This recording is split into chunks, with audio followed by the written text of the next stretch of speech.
1950년에는 신발이 어디 있어요, 신발이. 저도 어렸을 때 제 기억으로는 뭐 어머니가 검정 고무신 사 주셨다 그러는데 집신, 아버지가 꽈준 집신 신고 다녔던 세대예요. 놀랍게도. 그런데 뛰어놀 때는 되게 맨발로 뛰어놀았어요. 동네에서 뛰어놀 때는. 그 신발 놔두고 맨발로 막 뛰어놀고 집에 들어갈 때 이제 신고 들어갈 정도였죠. 근데 그 에티오피아 수도인 아디스아바바 하루 여행을 했을 때 길거리의 반 이상이 거지에 거지. 가는 데마다 먹을 거 달라고 손 비비면서 먹을 거 달라고 돈 좀 달라고 돈 좀 달라고 배고프다고. 마치 우리 어렸을 때 미국 지프차가 지나가면 김미 초콜릿 그리고 지프차 따라다녔던 시절이 떠오릅니다. 그래도 저는 자존심이 있어서 그런지 미군 지프차 지나가도 한 번도 따라가면서 김미 초콜릿이라는 말은 저는 한 적은 없어요. 애들이 근데 막 바글바글 따라다녔던 그 기억이 났습니다. 우리 교우들하고 40분이 순례를 했는데 대화를 들어보면요 수준이 정말로 높아요. 뭐 수준이 높은 거가 제 영향도 좀 있는 것 같아요. 제 강의를 달달달달 외우더라고요. 쓴 것만 내 돈이야. 내 인생의 주인공은 나야.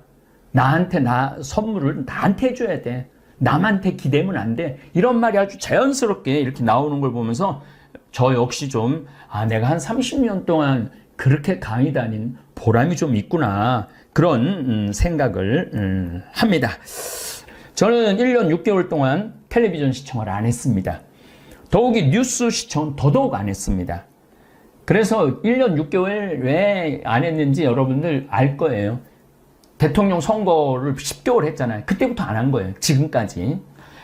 대통령 선거 때 윤석열 후보가 무슨 이야기를 했는지, 이재명 후보가 무슨 정책 비전을 제시했는지 거의 전혀 몰랐습니다. 이 후보들 말하는 소리를 들으면 들을수록 내가 바보 되는 것 같고 또 화가 치밀러 올라 차라리 내 마음의 평화를 위해서 텔레비전 시청을 끊어버렸습니다. 이쪽 정치인이나 저쪽 정치인이나 똑같아요. 지난 정권 때도 야당에서 물고 뜯고 그랬고 이번에는 또 야당에서 물고 뜯고 똑같아. 뭐 누가 잘났고 누가 못났고 할 것도 하나도 없어. 황창현 신부님의 행복특강 지금 바로 시작하겠습니다. 영상이 마음에 드신다면 구독, 좋아요, 알림 설정 부탁드립니다.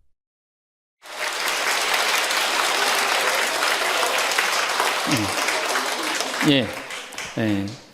21세기는 여성의 시대입니다. 정말로 이제는 여성이 살기 좋은 세상이 왔어요.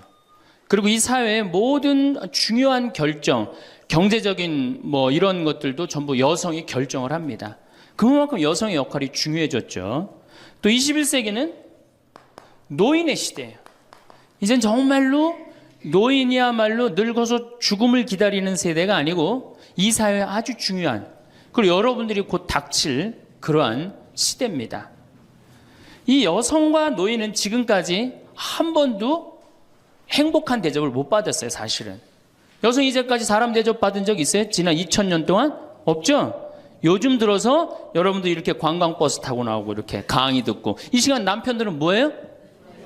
돈 벌러 가잖아 이 시간에. 요즘은 뭐 노는 시기라 좀 놀지 모르지만 노인들. 그리고 21세기는 무슨 시대냐? 서비스의 시대. 이제 이 얘기를 지금부터 여러분들하고 나누도록 하겠습니다. 자, 이 현대교회의 물론 모든 우리 교회의 화두는 뭐냐? 선교예요, 선교. 그렇죠? 네. 하늘나라를 선포하고 선교하는 거예요. 그런데 교황님 때 막 10% 막 선교가 됐는데 지금은 2%로 떨어지더니 이제는 거의 1%대로 선교가 떨어졌어요. 선교가 안 돼요. 성당에 안 나와요, 요즘. 누가 성당에 나와요? 더욱이 이 1%대로 떨어진 상태에서 천주교 교우가 500만이라고 그랬는데 미사 참여는 125만 밖에 참여를 안 해요. 그러니까 4분의 1이 성당에 안 나오는 거예요. 여러분들, 우리 집안 식구가 4식구야. 4식구인데 주일날 같이 밥을 먹기로 했는데 한 명만 맨날 와서 밥을 먹어. 그 집 망한 집이에요, 안 망한 집이에요? 망한 집에 우리 천주교가 지금 신부들이 숫자가 없어갖고 교우들 많이 오는 게 그래도 잘 된다고 생각하지만 통계적으로 보면 망한 거예요. 그러면 왜 우리 이 교우들이 아니면은 사람들이 성당을 찾지 않느냐? 이거는 2만 달러가 넘어선 시대에는 이게 서비스를 원합니다.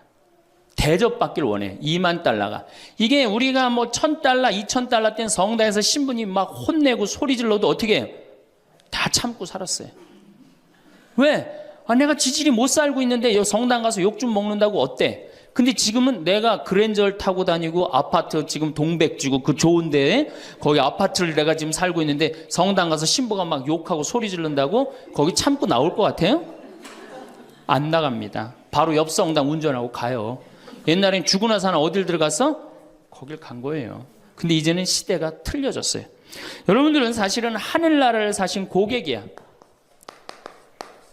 예수님이 이 세상에 오셔서 뭐 팔고 가셨어요? 하늘나라 팔고 가셨어요. 로리베리 존슨이라고 최고 경영자 CEO라는 책을 쓴 미국의 경영 컨설턴트가 쓴 책인데 예수님은 하늘나라를 팔고 가셨다는 거예요. 저도 맞는 것 같아요. 여러분들은 하늘나라를 사신 고객이야, 고객. 근데 고객 경영의 가장 기본은 뭐야? 그렇지. 여러분들 만족하세요? 성당 나와서? 성당, 본당 신부님 모시고 왔다고 또 괜히 또 이상한 소리 하지 마시고 솔직히 말씀하세요. 사실 성당 나와서 만족하는 교우들 거의 없어요. 내가 뭐 지금 한 수백 성당 강의를 다녀봤는데 만족하지 않아요. 구조 자체가 만족을 못하게 돼 있어요. 본당 신부님의 문제가 아니라. 이제 고객 경영의 다음은 고객 감동이야. 성당 나와서 감동 받아요? 더 못 받지. 감동 무슨 감동이야. 이제는 고객 기절의 시대야. 성당 나와서 기절해요? 기절하기 쉽지 않습니다.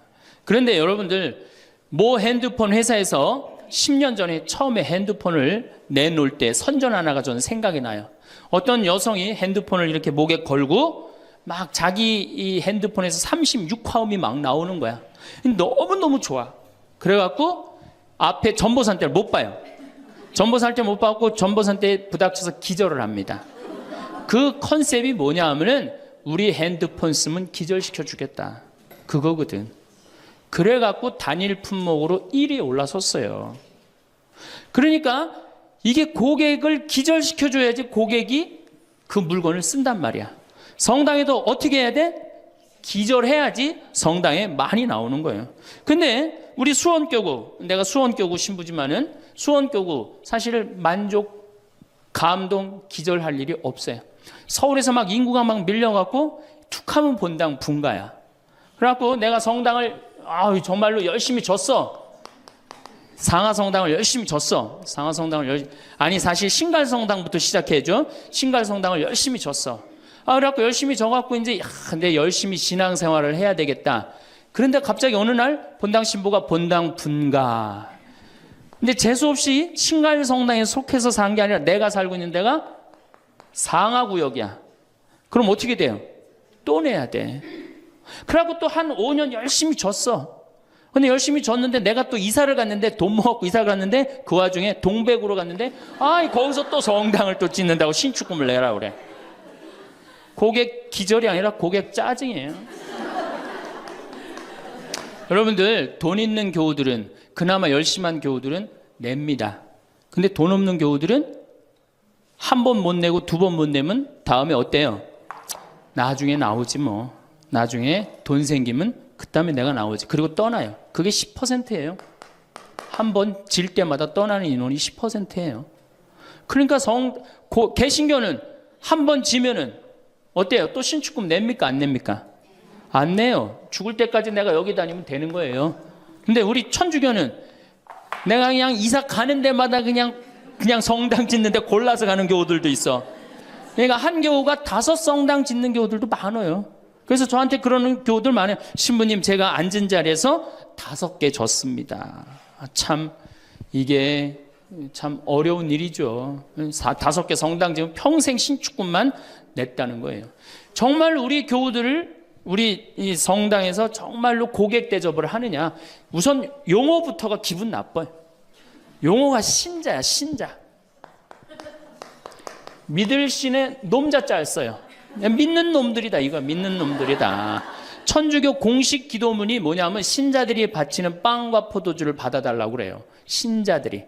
그러니까 믿는 놈들이 바치는 빵과 포도주를 받아달라. 그래도 여러분들 좋다고 열심히 미사 참여하는 거 보면 신기해. 천주교 교우들.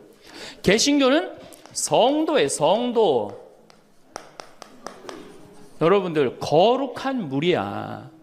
벌써 믿는 놈들 여러분하고 성도 여러분하고 기분이 어때요? 성도가 훨씬 기분 좋을 거 아니에요. 그렇죠? 불교는 불자야. 부처님의 아들 자자를 씁니다. 부처님의 아드님들. 그러니까 불자님 이게 가능합니다. 그렇죠? 성도님, 거룩한 무리 여러분님 가능하죠? 신자님 가능해요? 믿는 놈들한테 무슨 놈자를 님자를 붙여요. 그러니까 이 불자님들은 감동을 받는 거예요. 절에 가면 스님이 얼마나 잘해줘요. 정말로 감동을 받죠. 그러니까 이 불자들은 시주를 하면은 100만 원에서 1000만 원 정도 합니다. 한 번 하면 정말 이렇게 해요. 시주 한 번 하면 보통 뭐 영산제 49제 같은 거 지낼 때요 1000만 원, 2000만 원 다 해요. 성도님들은 10,000 원에서 한 10만 원 정도 합니다. 헌금을 하면. 믿는 놈들은 1,000원만 하면 되는 거예요. 그러니까 우리 교우들 헌금 안 낸다고 욕하고 혼낼 거 하나도 없다. 교우들을 헌금을 많이 내게 하려면 어떻게 하면 된다? 기절시켜주면 된다. 기절. 고객 감동을 시켜주면 된다는 얘기예요. 그 예수님의 그 경영 기법의 기본은 서비스예요. 사실은 서비스. 이게 굉장히 중요합니다. 예수님은 이 세상에 오셔서 유행어가 있으셨어요. 입만 열면 하시는 말씀이 사랑해라가 아니었어요. 입만 열면 하신 말씀이 뭐냐 하면은 섬겨라야, 섬겨라. 너희 사이에 높은 사람이 되고자 하는 사람은 남을 섬기는 사람이 되어야 하고 으뜸이 되고자 하는 사람은 종이 되어야 한다. 사실은 사람의 아들도 섬김을 받으러 온 것이 아니라 섬기러 왔고 많은 사람을 위하여 목숨을 바쳐 몸값을 치르러 온 것이다. 마태복음 20장에 나오는 얘기예요. 사람의 아들도 뭐하러 왔어? 서비스하러 왔다는 얘기예요. 섬기러 왔다는 얘기예요. 23장에 보면 너희 중에 으뜸 가는 사람은 너희를 섬기는 사람이 되어야 한다. 누구든지 자기를 높이는 사람은 낮아지고 자기를 낮추는 사람은 높아진다. 마르코 복음에도 예수님이 너희 중에 으뜸이 되고자 하는 사람은 섬기는 사람이 되어야 한다. 그러니까 예수님은 이 세상에 오셔서 봉사 받으러 오신 게 아니라 뭐하러 오셨어요? 봉사로 오신 거예요. 섬기러 오셔요. 예수님은 분명히 섬기러 왔는데 지금 현대교회를 보면은 거꾸로 돼 있어요. 교우들이 수녀님과 신부님을 섬기고 신부들이 주교님을 섬기고 위에선 통치하고 이게 경쟁력이 있을 것 같아요? 경쟁력 없습니다. 경쟁력 시대가 어떤 시대인데 지금 거꾸로 가고 있어요. 대통령도 지금 국민들을 섬기느니 많이 했는데 우리 가톨릭처럼 이렇게 철저하게 이 아래로 그냥 내리꽂는 데는 없어요. 그러니까 경쟁력이 있을 수가 없어요. 예수님은 아무리 당신이 이렇게 말을 해도 못 알아들을 것 같으니까 마지막 날에 어떻게 해요? 스스로 겉옷을 걷어붙이고 제자들의 발을 닦아줍니다. 이스라엘에서 제자들을 그 사막에서 먼지 있는데 발을 닦아준다는 건 종이 할 수 있는 최고의 그 아래의 섬김의 모습을 보여준 거예요. 내가 너희들의 발을 닦았듯이 너희도 어떻게 해라? 서로 섬겨라.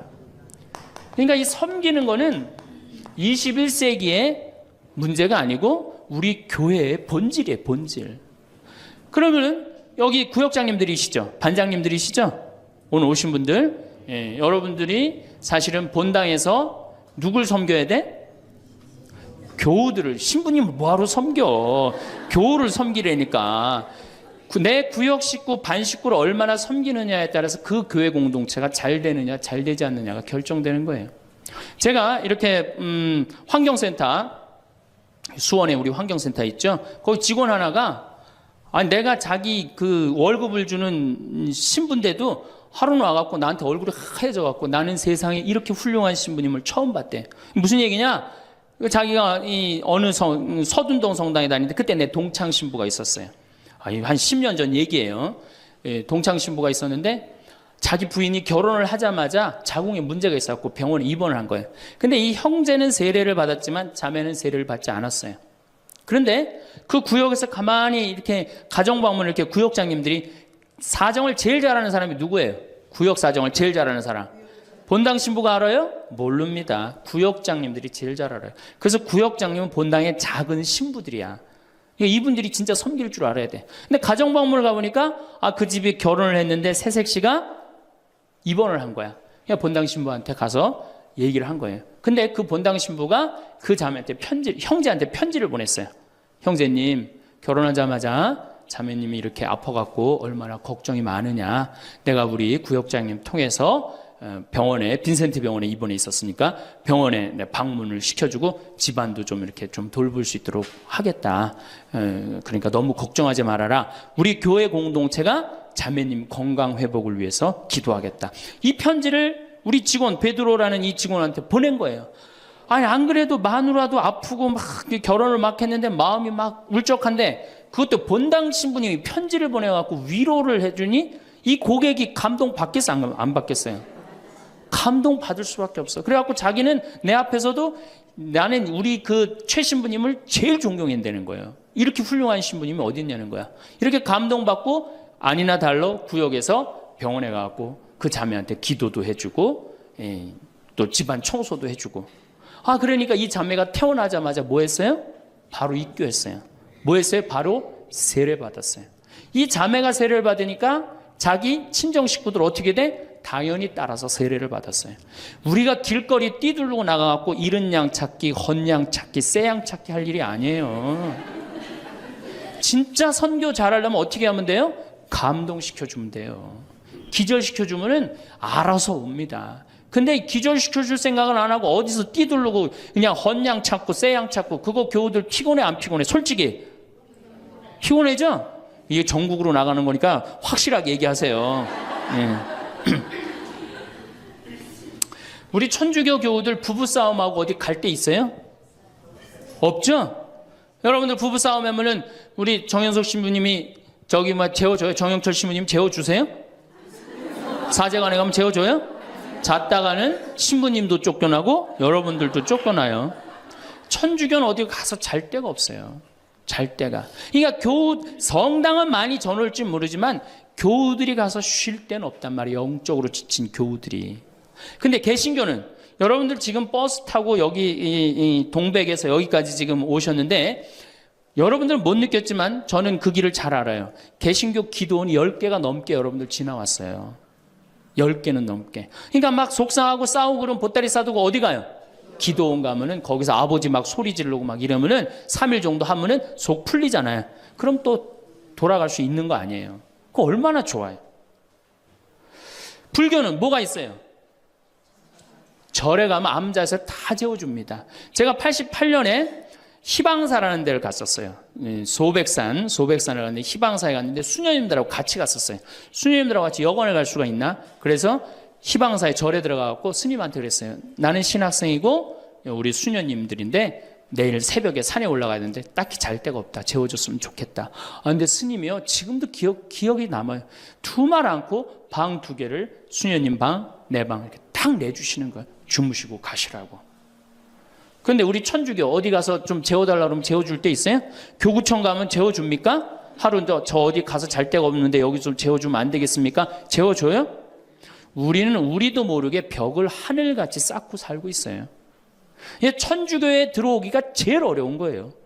돌다 맨 마지막에 오는 데가 어디야? 천주교야. 우리가 그만큼 높은 벽을 쌓아놓고 무슨 고객 만족 예수님이 섬기라고 그러는데 섬기긴 뭘 섬겨요.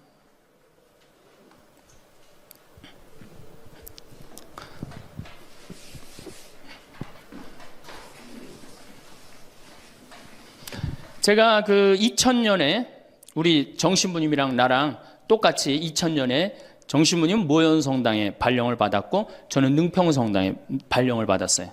근데 정신부님 처지나 내 처지나 똑같았어요. 아무것도 없었어요. 정말로. 모본당에서 분가금으로 딱 3천만 원을 받았어요. 근데 성당 하나 지려면 보통 27억, 30억 정도 되잖아요. 2000년이면 IMF 딱 터지고 다 망한 상태예요. 그냥 완전히 망한 상태가 2000년이에요.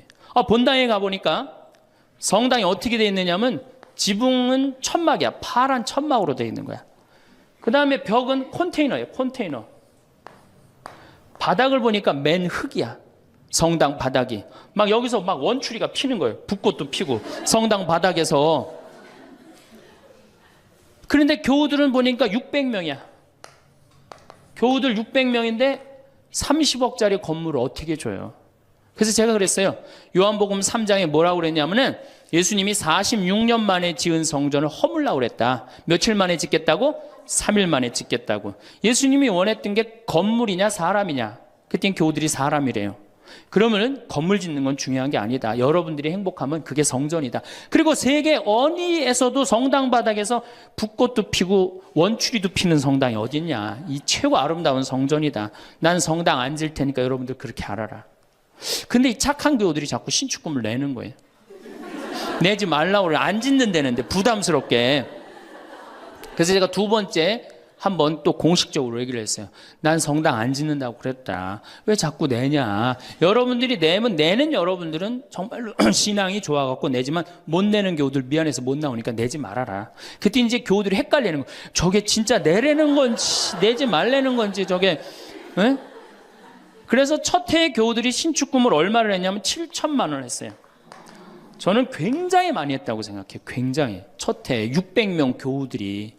대신 이게 고객 사목 목표가 고객 기절이었기 때문에 이제 교우들한테 부활 때 성탄 때 선물 많이 줬어요.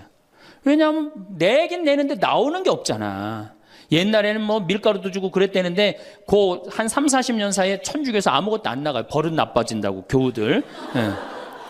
그 대신 저는 제가 비누 공장 하니까 비누도 선물하고 내 동창이 우리밀 그거 운동하는 신부가 있으니까 그거 한 박스씩 다 하고 한 해는 성탄 때 너무 기분이 좋은 거예요. 그래서 오리농 쌀을 4kg짜리 한 가마를 집집이 다 선물을 했어요. 예수님 태어났으니까 태어난 날 밥 줘 먹으라고.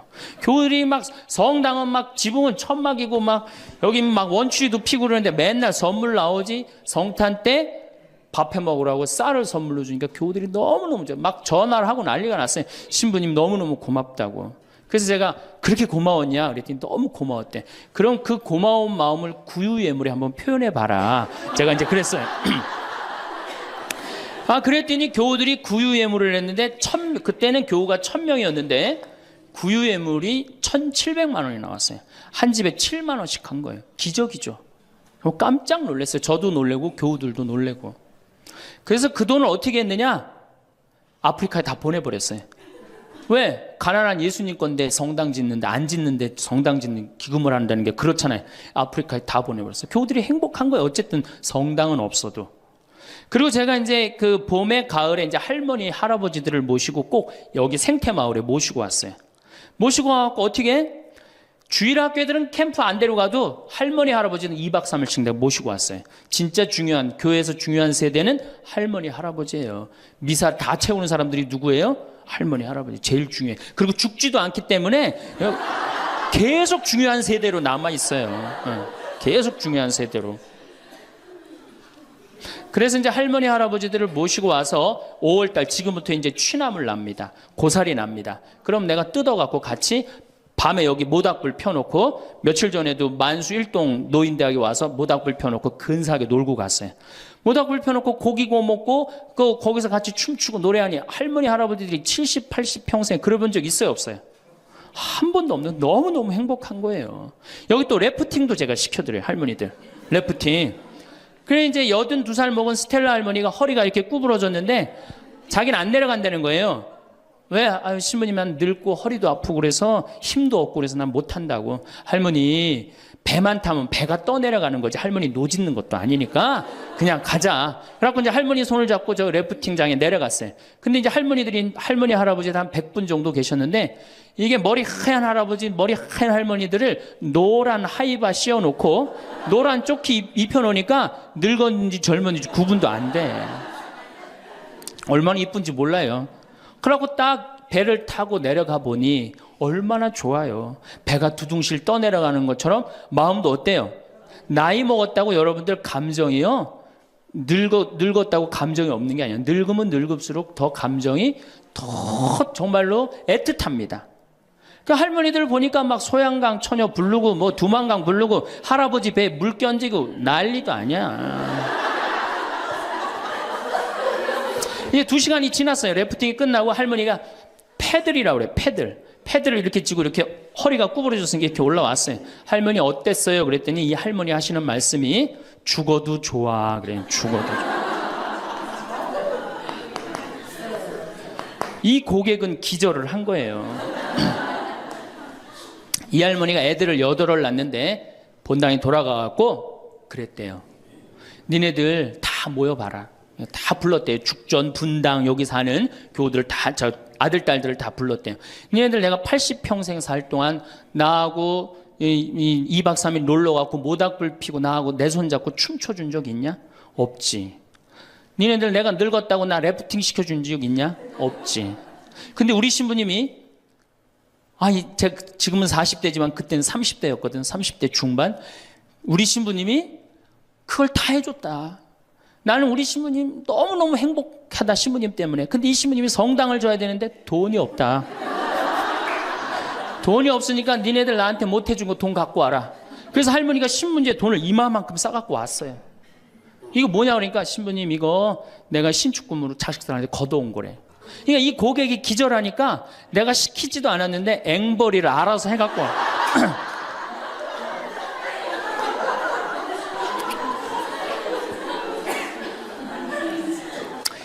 그래서 이제 교우들이 하도 성당을 짓자 난 안 짓는다 그러는데 짓자 그래서 3년 9월에 시작해갖고 4년 부활절에 성당을 다 줬어요. 9개월 만에 성당을 뚝딱 줬어요. 그리고 이제 봉헌식을 하는데 교우들이 그러는 거예요. 신부님 우리가 언제 이렇게 성당을 줬느냐고. 나도 모른다. 이렇게 기절한 상태에서 자기 주머니에 돈이 나오는지도 모르고 막 낸 거야. 깨보니까 성당이 젖은 거예요. 사실은 교우들이 행복하면 성당 짓는 거 어려운 일 아니에요.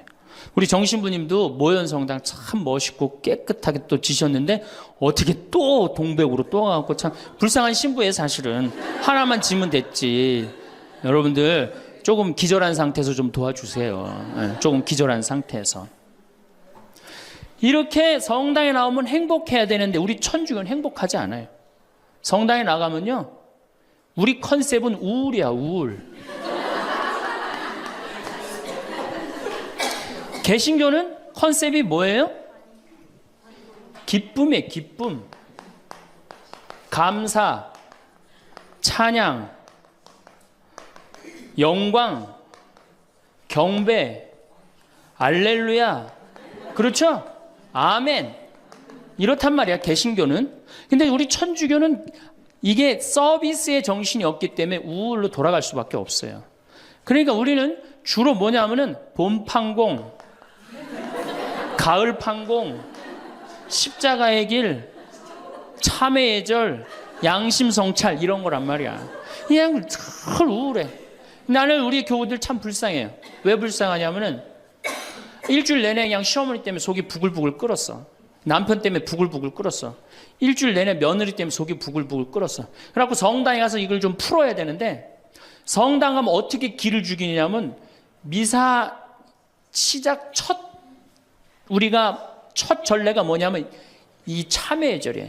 그래갖고 뭐라고 시키냐면 내 탓이오. 내 큰 탓이라고 그러니 이게 풀로 왔는데 이게 풀로 오는 게 다 다시 내 탓으로 다 내가 지고 다시 집에 가는 거야. 이게 미치는 거죠. 제가 한번 어느 성당에 환경 강의를 간 적이 있어요. 환경 강의를 갔는데 고해성사를 미사 전에 이제 주로 들어갔는데 고해성사 앞에 그 고해소 앞에 양심성찰 그 항목을 쭉 적어놨는데 거의 100가지를 적어놨더라고. 뭐 주일미사 빠진 거, 뭐 교무금 떼어먹은 거, 뭐 술집에 간 거 막 100가지를 써놨어요. 보니까 내가 이렇게 들어가면서 야 저거 보고 있는 사람들 정말 우울하겠구나 그런 생각이 들었어요. 아니나 달라 한 형제가 딱 들어오더니 숨을 팍 쉬더니 신부님 내가 3년 만에 성당에 왔는데 저거 앞에 보니까 안 걸리는 게 없다. 그중에 특별히 6번, 27번, 65번이 걸린다는 거예요. 이놈의 100가지 중에 그걸 내가 어떻게 알아. 6번이 무슨 죄인지. 그래서 내가 보석으로 2번, 6번, 8번 하라고 그랬어요.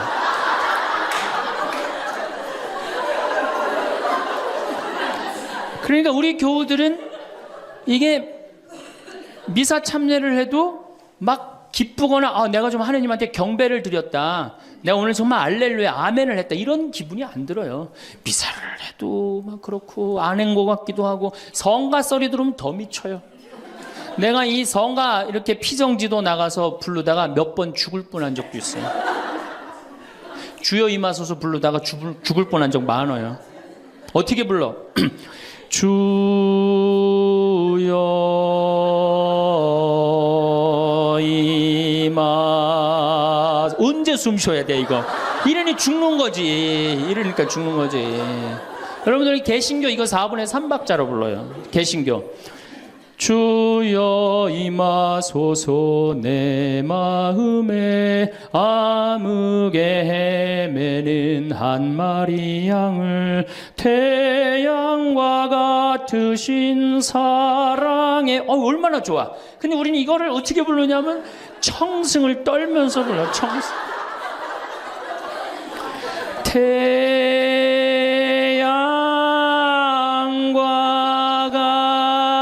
같으신 태양이 무슨 놈의 태양이 그런 태양이 있어요.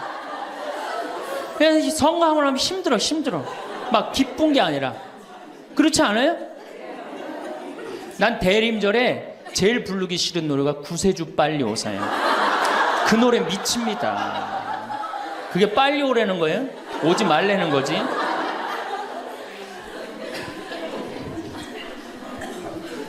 주일학교 아이들을 보면은 참 불쌍해요.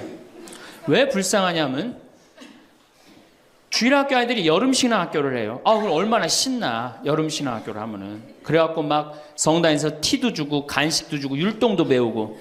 뭐 6학년 애들은 별로 안 좋을지 모르지만 유치부 1, 2, 3학년 애들은 너무너무 신나잖아요. 그러니까 방학을 해가자마자 주일학교 한다고 성당을 막 쫓아갔어. 성당에 월요일날 이제 주일학교 여름신앙학교 하는 첫날 첫 프로그램이 뭐냐면은 참회예절이 참회예절. 애들을 다 유치부부터 6학년까지 다 앉히고 갑자기 불을 끕니다. 성당불을 다 꺼요. 그리고 초 2개만 딱 켜놓고 주일학교 선생님이 양심성찰을 하자고 그래요. 양심성찰 해갖고 이제 주일학교 선생님이 읽기 시작합니다. 뭐라고 읽어? 유치부부터 6학년까지 앉혀놓고 나는 엄마 몰래 헌금 1,000원 중에 500원을 떼어먹었어. 이러면요 유튜브 애들이 눈꼬리가 막 올라가요. 저걸 어떻게 알았지 내가 헌금 떼어먹은 걸. 난 엄마 몰래 오락실을 갔습니다. 이게 괴로운 거예요. 애들도 괴로운 거예요. 애들도 우울 컨셉으로 이제 성장하기 시작하는 거죠. 이렇게 6년 동안 하면요 애들이 무슨 생각할 것 같아요? 6년 동안 하면은 여러분들이 잘 하셔야 돼요. 6년 동안 맨날 참회절하고 돈 떼어먹고 오락실 가고 성당 안 나가고 부모에게 불호 효도한 놈이 6학년 딱 졸업할 때 무슨 생각을 하냐면 그래 나 같은 죄인은 이제 더 이상 성당 나갈 수가 없어. 나는 주일학교 졸업하는 동시에 성당 안 나올 거야. 죄인들은 다 떨어져 나가요. 그러니까 주일학교가 1,000명이면 중고등학교는 몇 명으로 줄어들어? 100명으로 줄어들어요. 900명의 죄인은 다 떠난 거예요. 나머지 100명은 이제 성당에 그래도 나오는데 얘네들은 어떤 애들이냐? 정말 착한 애들이든지 정말 어리삐리한 놈이지 둘 중에 한 놈만 성당에 나오는 거예요. 개신교는 주일학교가 1,000명이면 중고등학교도 1,000명, 중고등학교가 1,000명이면 청년도 1,000명이에요. 왜? 이들은 기쁘기 때문에. 그게 현대 영성에 맞는 거예요. 이들은 행복하기 때문에. 교회 나가는 행복하잖아. 찬양도 하고 영광도 드리고. 근데 이놈 먹고 성당만 나가면 눈 감켜놓고 뭐 돈 떼어먹었느니 뭐 이러니 애들이 성당 나가고 싶어요. 점점 줄어드는 거예요. 정말로 우리 애가 아이들한테 이 주일학교 아이들이 끝까지 신앙생활을 잘 시키고 싶으면 기쁨의 신앙을 가르쳐야 돼요. 영광의 신앙, 감사의 신앙. 우리가 이게 우울의 극치를 보면은 성지순례 때 이제 우울의 극치야. 성지순례. 이거는 진짜 이제 고쳐야 되는 병 중에 병이에요. 성주술 언제 갑니까? 5월에 가죠? 9월에 가죠? 여러분들 본당 신부님 정말로 훌륭한 본당 신부님 만나갖고 5월 오늘 2일이죠? 참 이 좋은 때 얼마나 경치가 좋아요 여기. 좋죠? 이렇게 좋은 데 딱 들어와서 장미 만발하고 철쭉 쫙 펴있고 하늘은 파랗고 구름도 높고 얼마나 좋아. 가을에 코스모스 만발하고. 근데 이제 솔매로 성주순례를 간단 말이야. 근데 막 버스를 타려고 그랬는데 내 마음에 맞는 자매가 내 같은 버스를 탔어. 그럼 막 손잡고 팔짝팔짝 뛰어. 그 다음에 허리에는 돈주머니도 차고 간식도 했단 말이야. 근데 레지오 단장이 가만히 보니까 우리 컨셉은 우울인데 저거 너무 들떴다. 그래갖고 이제 버스에 딱 올라타면은 묵주를 딱 꺼내라고 그래.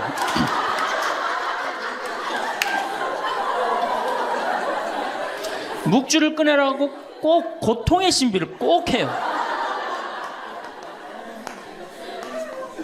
그리고 난 다음에 뭐 예수님 뭐 피땀 흘리심을 묵상합시다. 뭐 가시관 쓰심을 묵상합시다. 뭐 두들겨 맞으심을 묵상합시다. 십자가에 올라가심을 묵상합시다. 내려오심을 묵상합시다. 이걸 오단하고 나면요. 무슨 코스모스 만발하고 장미 뭐 피는 게 어디 있어요. 지금 신부님, 저 예수님 지금 십자가 올라갔다 내려오고 막 피땀 흘리고 그랬는데 그런 관광버스 안이 찬물 끼얹어놓은 것 같이 조용해져요. 그러면 내가 보기엔 그것만 해도 충분한데 또 김대원 신부님 생애를 누가 또 들고 나와서 읽기 시작을 합니다.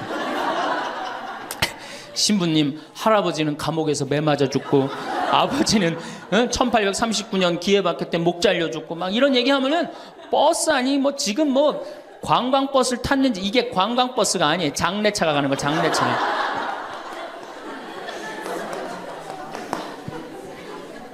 그래갖고 신부님이 1836년에 여러분들 신부님이 1836년에 떠나서요 마카오에 1837년 6월에 도착하세요. 6개월 동안을 걸어서 간 거예요. 기가 막히죠? 그런데 신부님 유학 중에 신부님 1836년에 떠났으니까 아버지가 39년에 죽어요. 순교를 하세요. 그러니까 유학 중에 아버지가 죽은 거야. 얼마나 이게 그 어린 그 신학생한테 마음이 아프겠어요. 정말 기가 막히죠. 그럼에도 불구하고 조선교회를 위해서 견디죠. 그런데 또 중간에 최 프란치스코라고 동료 신학생이 죽어요. 우리 신부들한텐 동기가 죽는 건 형제가 죽는 거하고 똑같은 거예요. 그게 얼마나 또 마음이 아파. 그래갖고 45년에 조선에 들어와 보니 세례를 받았나 성사를 받았나 교우들이 정말 신부님 생각해 기가 막히냐. 그땐 부제님이었는데.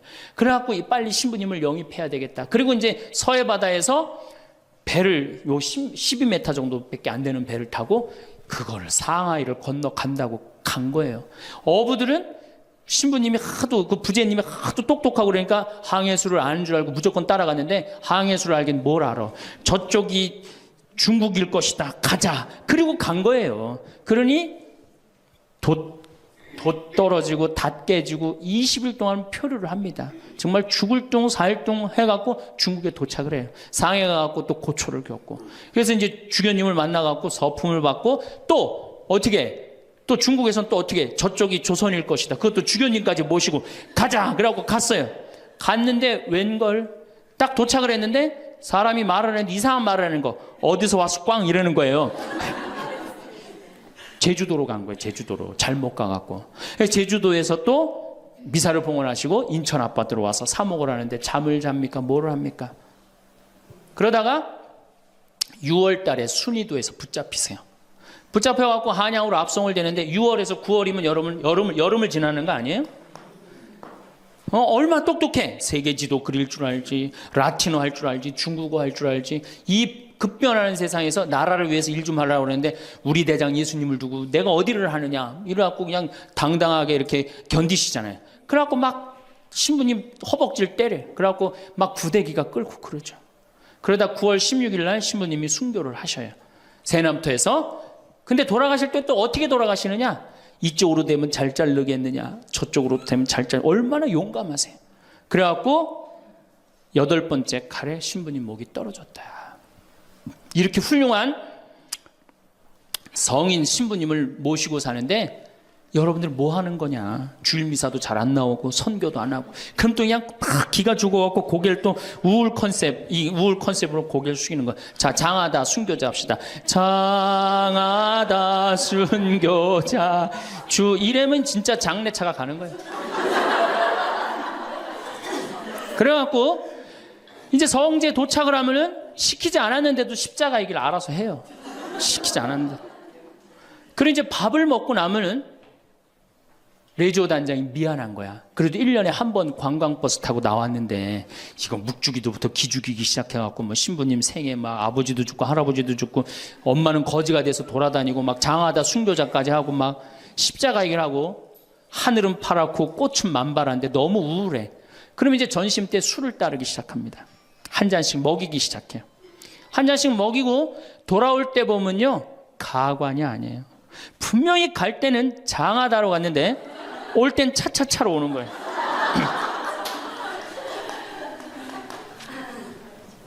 제가 보좌신부 때 그때는 92, 3년도니까 대단했었어요. 지금은 많이 사고 때문에 못 일어나게 했죠. 그때는요. 관광버스 그 사이에 나와갖고 춤 엄청나게 췄어요. 이게 내가 거긴 굉장히 큰 성당인데 7개 꾸리아였어. 여성 꾸리아가 4개나 있었어요. 성주순례를 가고 싶은데 젊은 보좌 신부랑 가고 싶은 거예요. 나한테 한 달을 조르는 거 가자고. 난 가기 싫다. 왜 가기 싫으냐? 그랬더니 거기 가면은 갈 땐 거룩한데 올 때는 너무 정신 없어서 난 가기 싫다. 그래도 우리 단장들이 막아줄 테니까 신부님 갑시다. 그래서 제가 그럼 갑시다 하고 갔는데 갈 땐 역시 거룩하게 가더라고요. 근데 그 성당은 여러분들처럼 굉장히 젊은 성당이야. 젊은 아줌마들이 많았어요. 내리자마자 술을 소주에 박스로 그냥 먹는 거예요. 근데 딱 버스에 올라탔는데 올라타자마자 복도에 나와서 춤추기 시작해요. 근데 저는 이해가 돼요. 1년 내내 우울했는데 딱 하루 스트레스 풀 수 있는 유일한 기회는 언제야? 성주순례 돌아오는 길. 한국 천주교 공인 다 똑같아요. 모든 성당이 다 똑같아요. 갈 땐 거룩하고 올 땐 난장판이에요. 막 춤을 추다가 자기네들끼리 춤추니까 재미없잖아. 보좌 신부하고 같이 추고 싶은데 맨 앞에 보좌 신부는 앉아있는데 이 단장님들이 막았는데 제가 어쩔 수 없이 끌려나갔어요. 신부님 우리하고 좀 오늘만은 같이 좀 놀아달라고. 그래서 저는 춤출 줄 몰라요. 신부님 걱정하지 말라고. 우리가 다 알아서 한다고. 어떻게 알아서 해? 내 손을 붙잡더니 그래갖고 이제 한 5분 정도 쳐갖고 이제 예의를 갖췄겠다 싶어갖고 이제 좀 들어가겠습니다. 그랬더니 이 자매님들이 힘이 얼마나 좋은지 내 양복 뒷덜미를 딱 잡더니 가긴 어딜 가느냐고. 오늘만은 안 된다고. 우리하고 오늘만은 신부님 우리하고 함께 놀아줘야 된다고. 그럼 막 추는 거예요. 뒤에 있는 아줌마들이 뭐라 그래? 야 니네들만 신부님 데리고 놀지 말고 뒤로 좀 보내 이러네. 그러면 이제 이때부터는 이제 이 아줌마가 한번 품에 안고 추고 저 아줌마가 한번 품에 안고 추고 들어가지도 못하고 제발 나 좀 들여. 그때 뭐 보좌 신부니 지금이야 이제 막 인상 쓰고 승질 부리면 되지만 그때는 그게 됩니까? 막 보좌 신부 때 통제가 안 돼요. 그런데 성당 도착 2km 전에 기적이 일어납니다. 갑자기 누가 마이크를 붙잡더니 하늘에 계신 우리 아버지 이러면요 다 자기 자리로 뛰어들어가요. 알아서. 나는 하늘에 계신 우리 아버지가 그렇게 전능한지 그때 딱 알아봐요. 하늘에 계신 우리 아버지 굉장히 전능하세요. 그래갖고 이제 은총이 가득하신 마리아를 하면은 이게 머리를 다듬습니다. 이제 은총이 가득한. 그리고 이제 영광이를 해요. 영광이 하면 이제 우울해지는 거예요. 그리고 사회자가 한마디 합니다.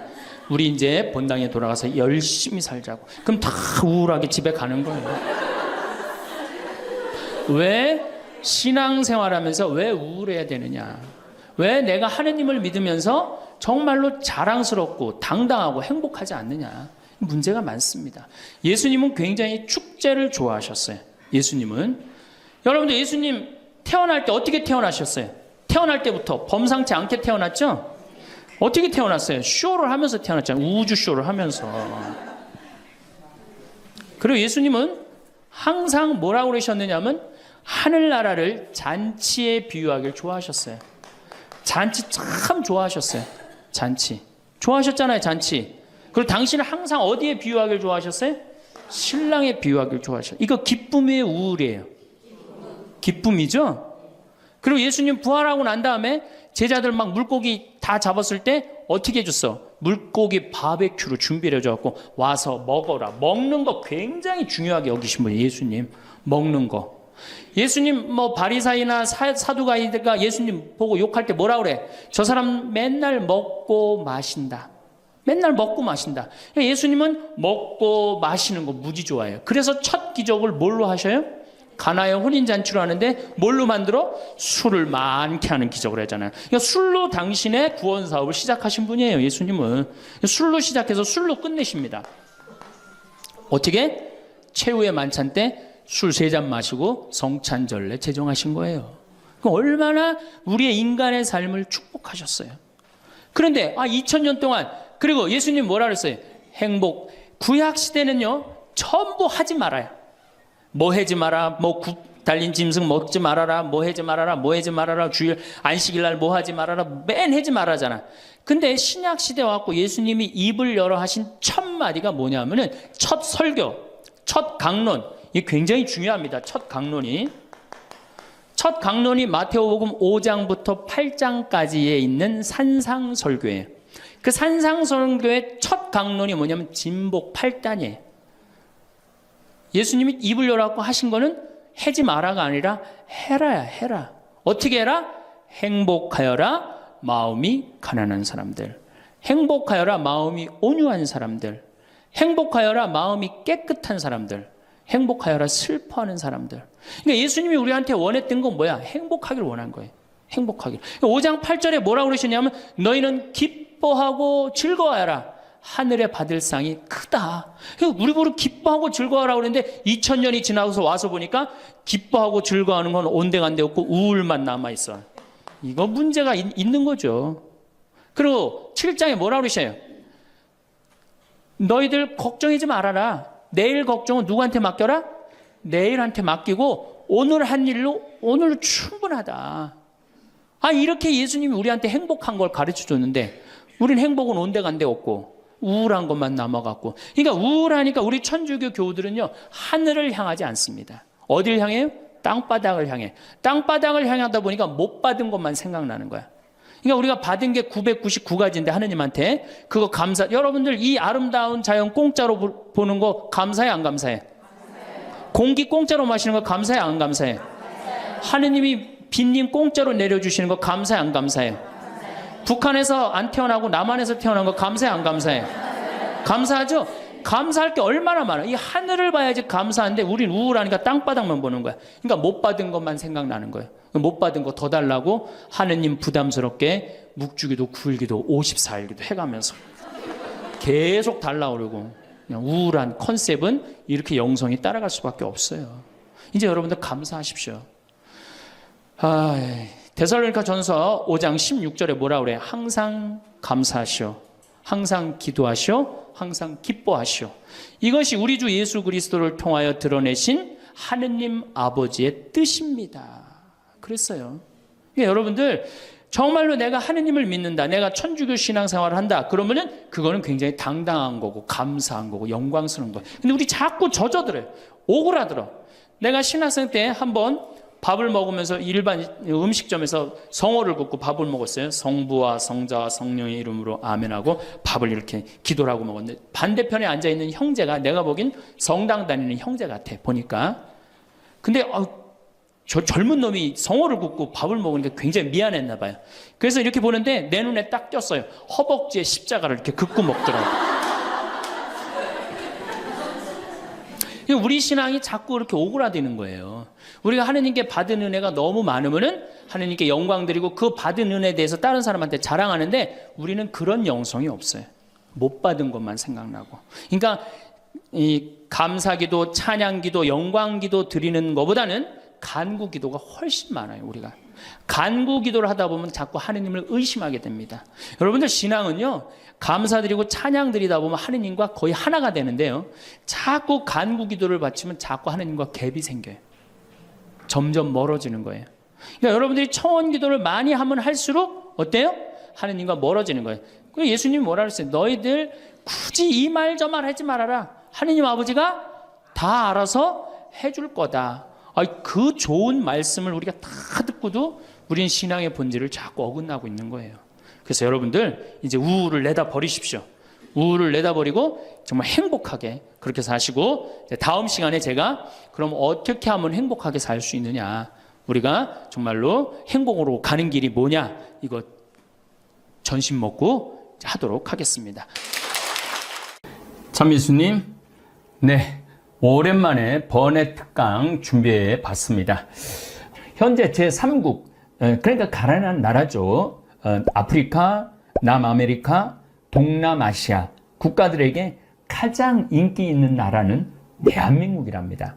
우리나라는 약소국가를 침략해서 식민지로 삼지도 않았고, 중국처럼 경제적 침탈도 하지 않고, 정말 해외 원조기금으로 지금 세계에서 16번째로 지원을 많이 해주는 나라예요. 근데 더 아마 앞으로 많이 할 거예요.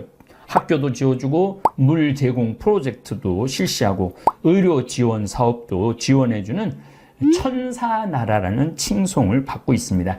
제가 그 1박 2일 머무르고 이제 호텔에서 아침에 비행기 타려고 나왔는데, 그 벨보이들이라기보다도 세큐리티들이죠. 경호원들이 니하오 그러더라고요. 그래서 니하오 너 나는 사우스 코리아라고 그랬더니 사우스 코리아 그러면서 탁 이렇게 엄지를 촥 올리더라고요. 사우스 코리아 좋다고. 니하오 자기네들 싫어한대요. 그 니하오도 싫고 아메리카도 싫어한대. US도 싫어한대. 근데 한국은 괜찮다는 거예요.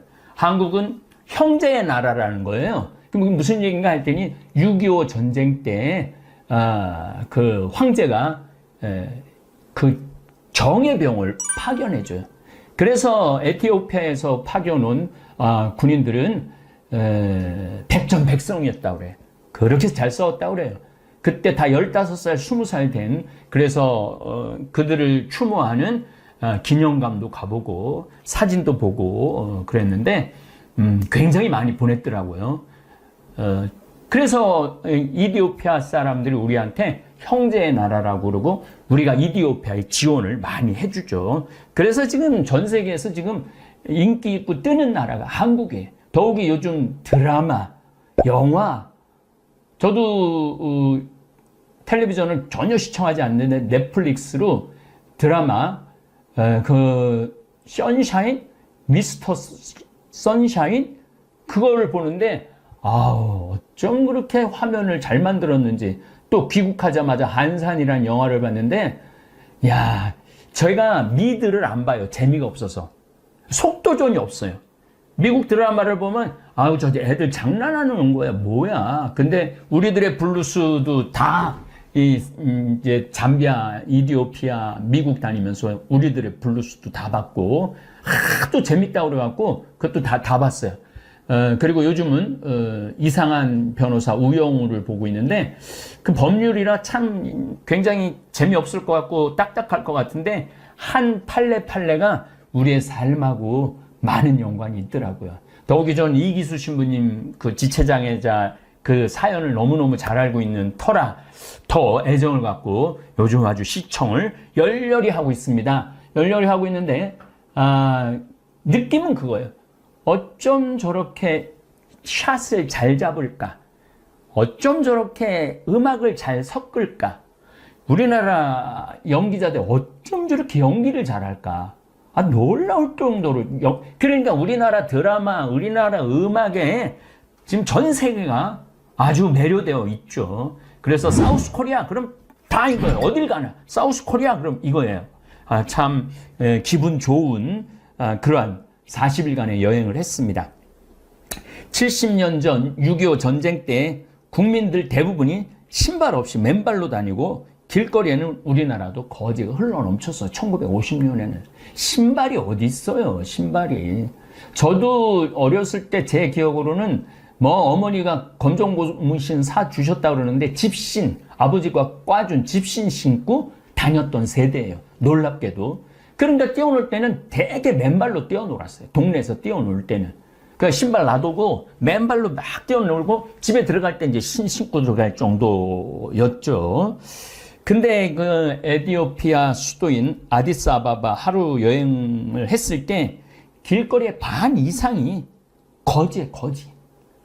가는 데마다 먹을 거 달라고 손 비비면서 먹을 거 달라고 돈 좀 달라고 돈 좀 달라고 배고프다고. 마치 우리 어렸을 때 미국 지프차가 지나가면 김미 초콜릿 그리고 지프차 따라다녔던 시절이 떠오릅니다. 그래도 저는 자존심이 있어서 그런지 미군 지프차 지나가도 한 번도 따라가면서 김미 초콜릿이라는 말은 저는 한 적은 없어요.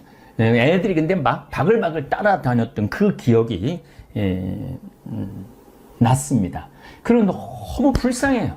그래갖고 호텔에서 빵 5개를 내 가방에다 집어넣고 정말로 빵을 직접 주는 게 제일 나아요. 돈을 좀 뺏기니까.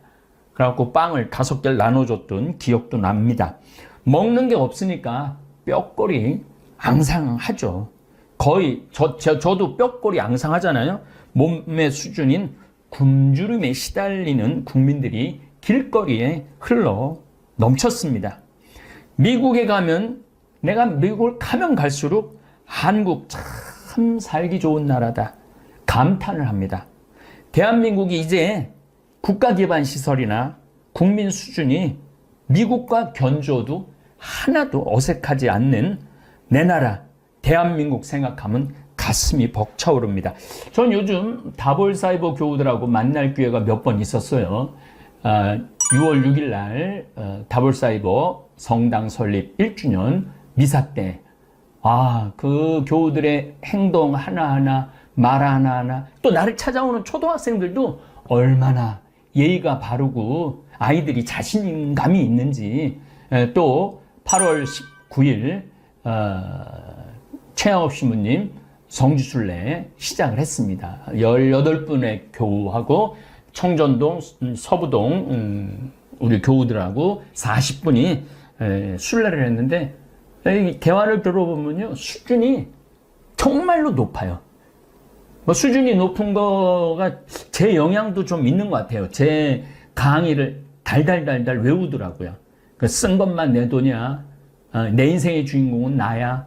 나한테 선물을 나한테 해줘야 돼.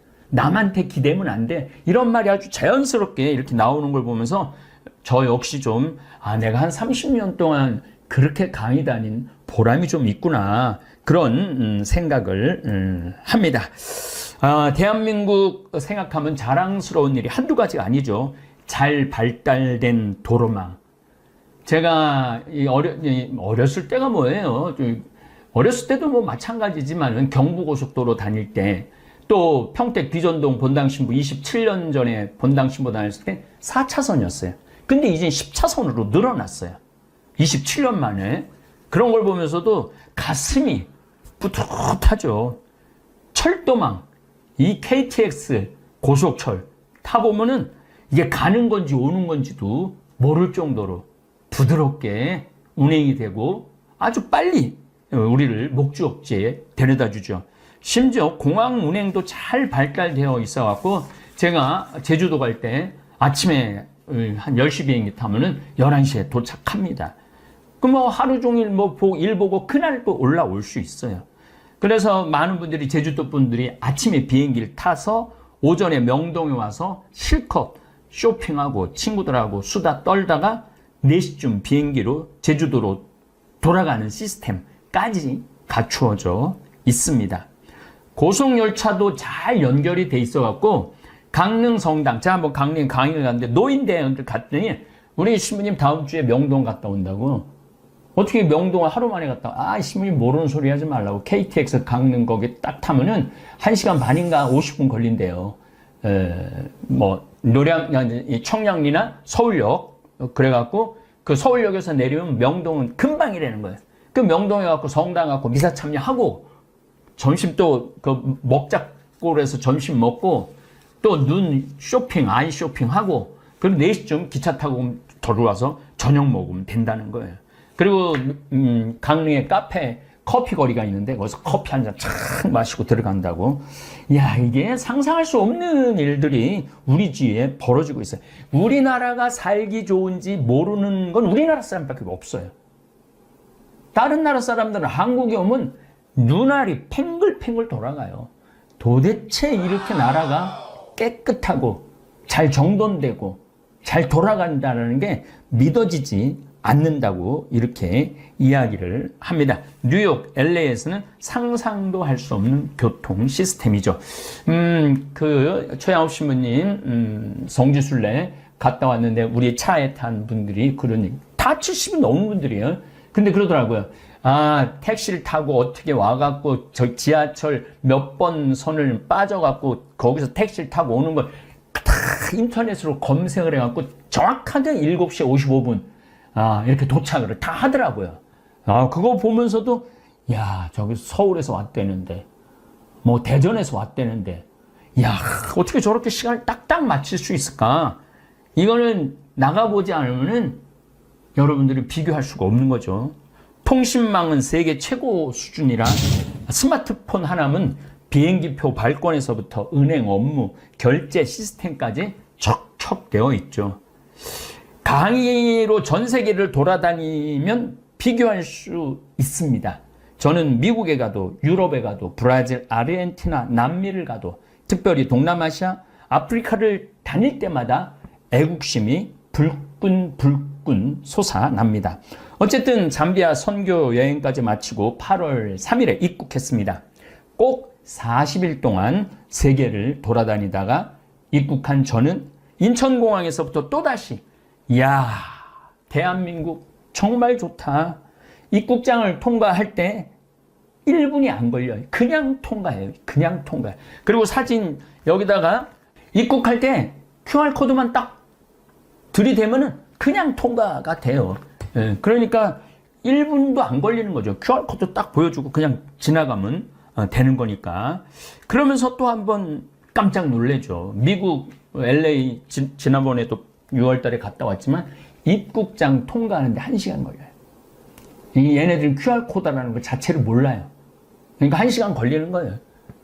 그리고 뭐 왜 왔니? 누구네 집에서 지낼 거니? 며칠 동안 머무를 거니? 이런 것도 다 물어봐. 근데 우리나라는 그런 거 안 물어봐요.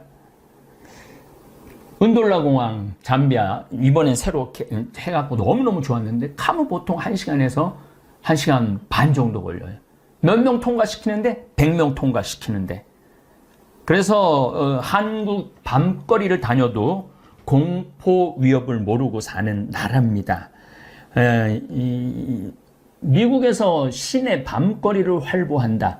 그리고 완전 시내, 관광 시내가 아니라 한 블록 넘어선 미드타운 시내를 밤거리를 활보한다. 이거는 뭐 총 항상 이 목에 들이댈 각오를 하고 다녀야 되는 거예요. 이렇게 우리나라가 정말 평화로운 나라죠. 그래서 우리 미국 나를 그렇게 따르고 나를 하는 일에 협조하고 정말 다정다감한 우리 미국 교우들하고 가끔 싸울 때가 있어요. 내가 미국이 뭐냐, 한국이 살기 최고다, 신부님 믿기지 않습니다. 뭐가 그렇게 한국이 좋다고 그래. 세계 최고 미국인데 니네들 몰라서 하는 소리지. 한국 한번 와봐라. 진짜 내가 한국을 한번 오면은 다 기절시켜 줄 수 있어요. 네. 저는 사실은 뭐 명동이라든지 코엑스 거리라든지 또 123층 롯데타워도 가서 밥도 먹어봤죠. 그런데 잘 몰라요. 저도 잘 모르는데 그 친구들이 오면은 내가 기절시켜 줄 수 있어요. 그래서 내가 계속 오라고 그러는 거예요. 기절시켜 주려고. 대한민국의 그 아름다움, 잘 갖춰준 시스템. 어쨌든 저는 40일간의 여행을 중간에 코로나가 걸렸어요. 미국 몬태나 가면서 비행기 마스크 쓰는 사람이 한 사람도 없는 거예요. 그냥 나만 열심히 썼는데 어떻게 밥 먹을 때 이걸 벗을 수가 없잖아요. 그래갖고 걸려갖고 한 일주일, 3일 갈갈갈 거리고 3일은 뭐 격리하면서 일주일 만에 그냥 끝났는데 어쨌거나 하여튼 미국에 가서 하여튼 코로나도 걸렸어요. 그리고 이렇게 40일 만에 한국에 이렇게 들어왔어요. 이게요, 40일 정도 있다가 한국에 들어왔을 때 그 한국을 다시 보게 되는 게 있어요. 저는 1년 6개월 동안 텔레비전 시청을 안 했습니다. 더욱이 뉴스 시청은 더더욱 안 했습니다. 그래서 1년 6개월 왜 안 했는지 여러분들 알 거예요. 대통령 선거를 10개월 했잖아요. 그때부터 안 한 거예요. 지금까지. 대통령 선거 때 윤석열 후보가 무슨 이야기를 했는지, 이재명 후보가 무슨 정책 비전을 제시했는지 거의 전혀 몰랐습니다. 이 후보들 말하는 소리를 들으면 들을수록 내가 바보 되는 것 같고 또 화가 치밀러 올라 차라리 내 마음의 평화를 위해서 텔레비전 시청을 끊어버렸습니다. 그리고 한국을 귀국을 하고 그래도 유튜브 구독자가 28만 3천 명이나 보유한 인플루언서인데 그 몬태나 대학의 총장님이 저를 만나준 결정적인 이유가 뭐냐면은 유튜브 구독자가 28만 명이라니까 무조건 만나겠다고. 그게 그렇게 파워가 세더라고요. 바깥에서는 위력이 어마어마하더라고요.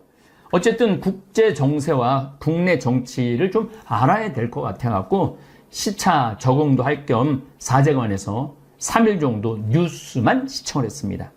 아니나 다를까 시청하는 내내 가슴이 답답했습니다. 아니 지금 방송국들 뉴스가 저런 문제를 하루 내내 다뤄야 하나? 지금 세계가 어떻게 돌아가고 있는데 저 모양 저 꼴로 온 나라가 신경을 곤두세워야 하나? 그럼 무슨 문제로 제가 속이 답답하고 뒤집어졌는지 1년 6개월 동안 대한민국 정치 뉴스를 시청하지 않은 입장에서 말씀드리겠습니다. 우선 제가 뉴스 검색을 쫙 해봤어요. 2022년 7월 13일부터 2019년 11월에 탈북한 주민 16명을 죽이고 내려왔다며요. 주민 2명을 돌려보낸 사건을 한 달이 지난 8월 19일까지 오늘 어제까지 그러니까 지금 한 달 이상 넘게 뉴스와 신문지 일면을 도배를 했어요. 당연히 국민들은 탈북민 북송에 관한 이야기 속으로 빨려들 수밖에 없죠. 아니 지금 대한민국이 당면한 문제가 얼마나 심각한데 탈북민 2명을 북송시킨 사건이 한 달 내내 뉴스에 오르내려야 하는가 하는 문제입니다. 지금 대한민국가 당면한 가장 심각한 문제는 지구온난화와 그에 따른 피해 상황입니다. 여러분들 올 여름에 홍수 때문에 몇 명이 죽었는 줄 아세요? 17명이 죽었어요. 우리나라 국민이 17명이. 그 17명이 더 중요해요? 북송시킨 2사람이 더 중요해요? 나는 17명이 훨씬 중요하다고 생각해요. 그래서 왜 이렇게 홍수가 나고 지금도 파리가 지하철이 난리가 나고 데스밸리라고 LA에 있는 그 모하비 사막이 있는데 비가 와갖고 홍수가 나고 전 세계가 빙하가 잠실체육관 200개인가 300개짜리 빙하가 3일 만에 녹고 스페인하고 포르투갈은 산불이 나고 서유럽도 작년에는 독일 같은 경우 3일에 2m가 왔어요. 비가. 2m, 3일에 2m면 여기 천정 있는 데까지 비가 온 거예요. 3일에. 그 지역에. 그래갖고 수천 명이 죽었잖아요. 지금 우리 뉴스 보도 매체가 다뤄야 되는 건 매일매일 지구온난화에 대해서 다뤄야 돼. 그리고 지금 유럽이나 이런 나라들은 에너지 절약해야 된다. 그래서 어떻게 하면 석유를 들 수 있느냐, 차량을 덜 운행을 할 수 있느냐, 이런 운동을 하고 있어요. 근데 우리나라는 그런 얘기 온데간데 없고 그냥 탈북 주민 북송시킨 얘기로 청와대를 뒤집고 서로 발표를 하고 그런 모습을 보면서 뭐가 중요한디 시방 중요한 것들을 정치인들이 길을 잃어버리고 있는 것 같아요. 2030년 이제 7년 남았습니다.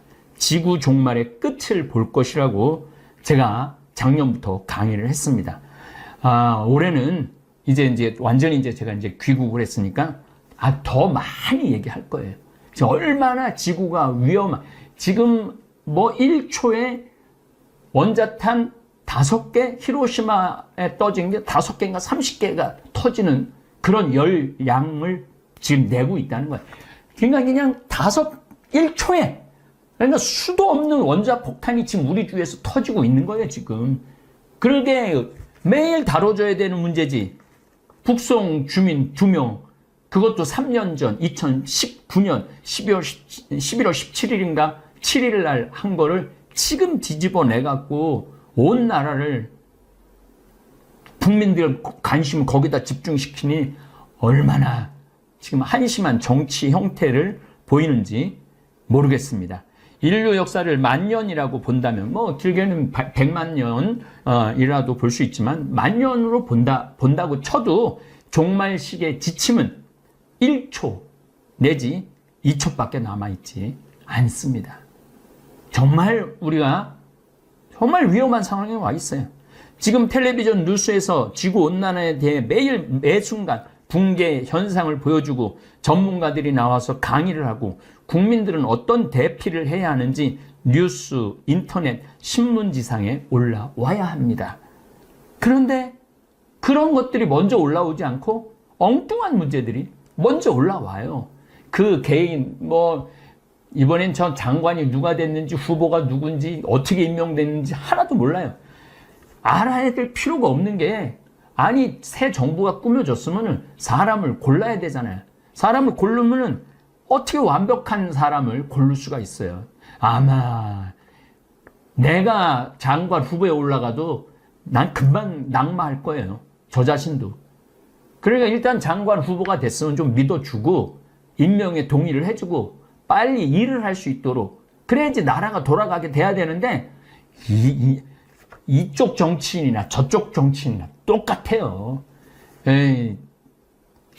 지난 정권 때도 야당에서 물고 뜯고 그랬고 이번에는 또 야당에서 물고 뜯고 똑같아. 뭐 누가 잘났고 누가 못났고 할 것도 하나도 없어 보면은 저는 이번 홍수로 가축이 10만 마리가 폐사가 됐다고 그래요. 집이 유실된 경우가 15,000채라고 그래요. 제가 이 성지순례 가느냐고 이번에 충청도를 돌았는데 피해가 보통 심각한 게 아니더라고요. 그냥 우리 동네도 인삼밭 7년짜리 인삼밭이 싹 다 쓸려는 애가 있어요. 그분은 아마 미칠 거예요. 7년 동안 농사가 한순간에 다 날아갔으니 이런 곳에 정치인들이 쫓아가 보고 위로해주고 대책을 세워야 되는데 이게 뭐 남의 일처럼 지금 하고 앉아 있으니 참 안타까워요. 알프스 빙하가 녹아 홍수로 마을 산마을이 하루아침에 사라진 사건. 북극 빙하가 녹아서 1만 년 전에 멸종된 매머드가 아주 쌩쌩하게 살아있는 그대로 발견된 사건. 뭐 이런 것들이 우리나라 국민들이 아주 전문가로 머리에 박혀 있어야 돼. 그리고 그런 뉴스나 보도나 또 시사에 관련된 분들은 물론 다루긴 다루고 있지만은 그 메인을 장식하는 내용은 그게 있지 않고 엉뚱한 내용들이 많이 올라가 있다. 이런 이야기를 하는 겁니다. 우리나라가 또 당면한 문제는 우크라이나와 러시아 전쟁입니다. 처음에는 6개월 전에는 관심이 있다가 이제는 아예 거의 보도조차 하지 않는 상황입니다. 우크라이나와 러시아 전쟁으로 에너지 전쟁이 동시에 일어나고 있습니다. 1배럴, 한 156리터 정도 되죠.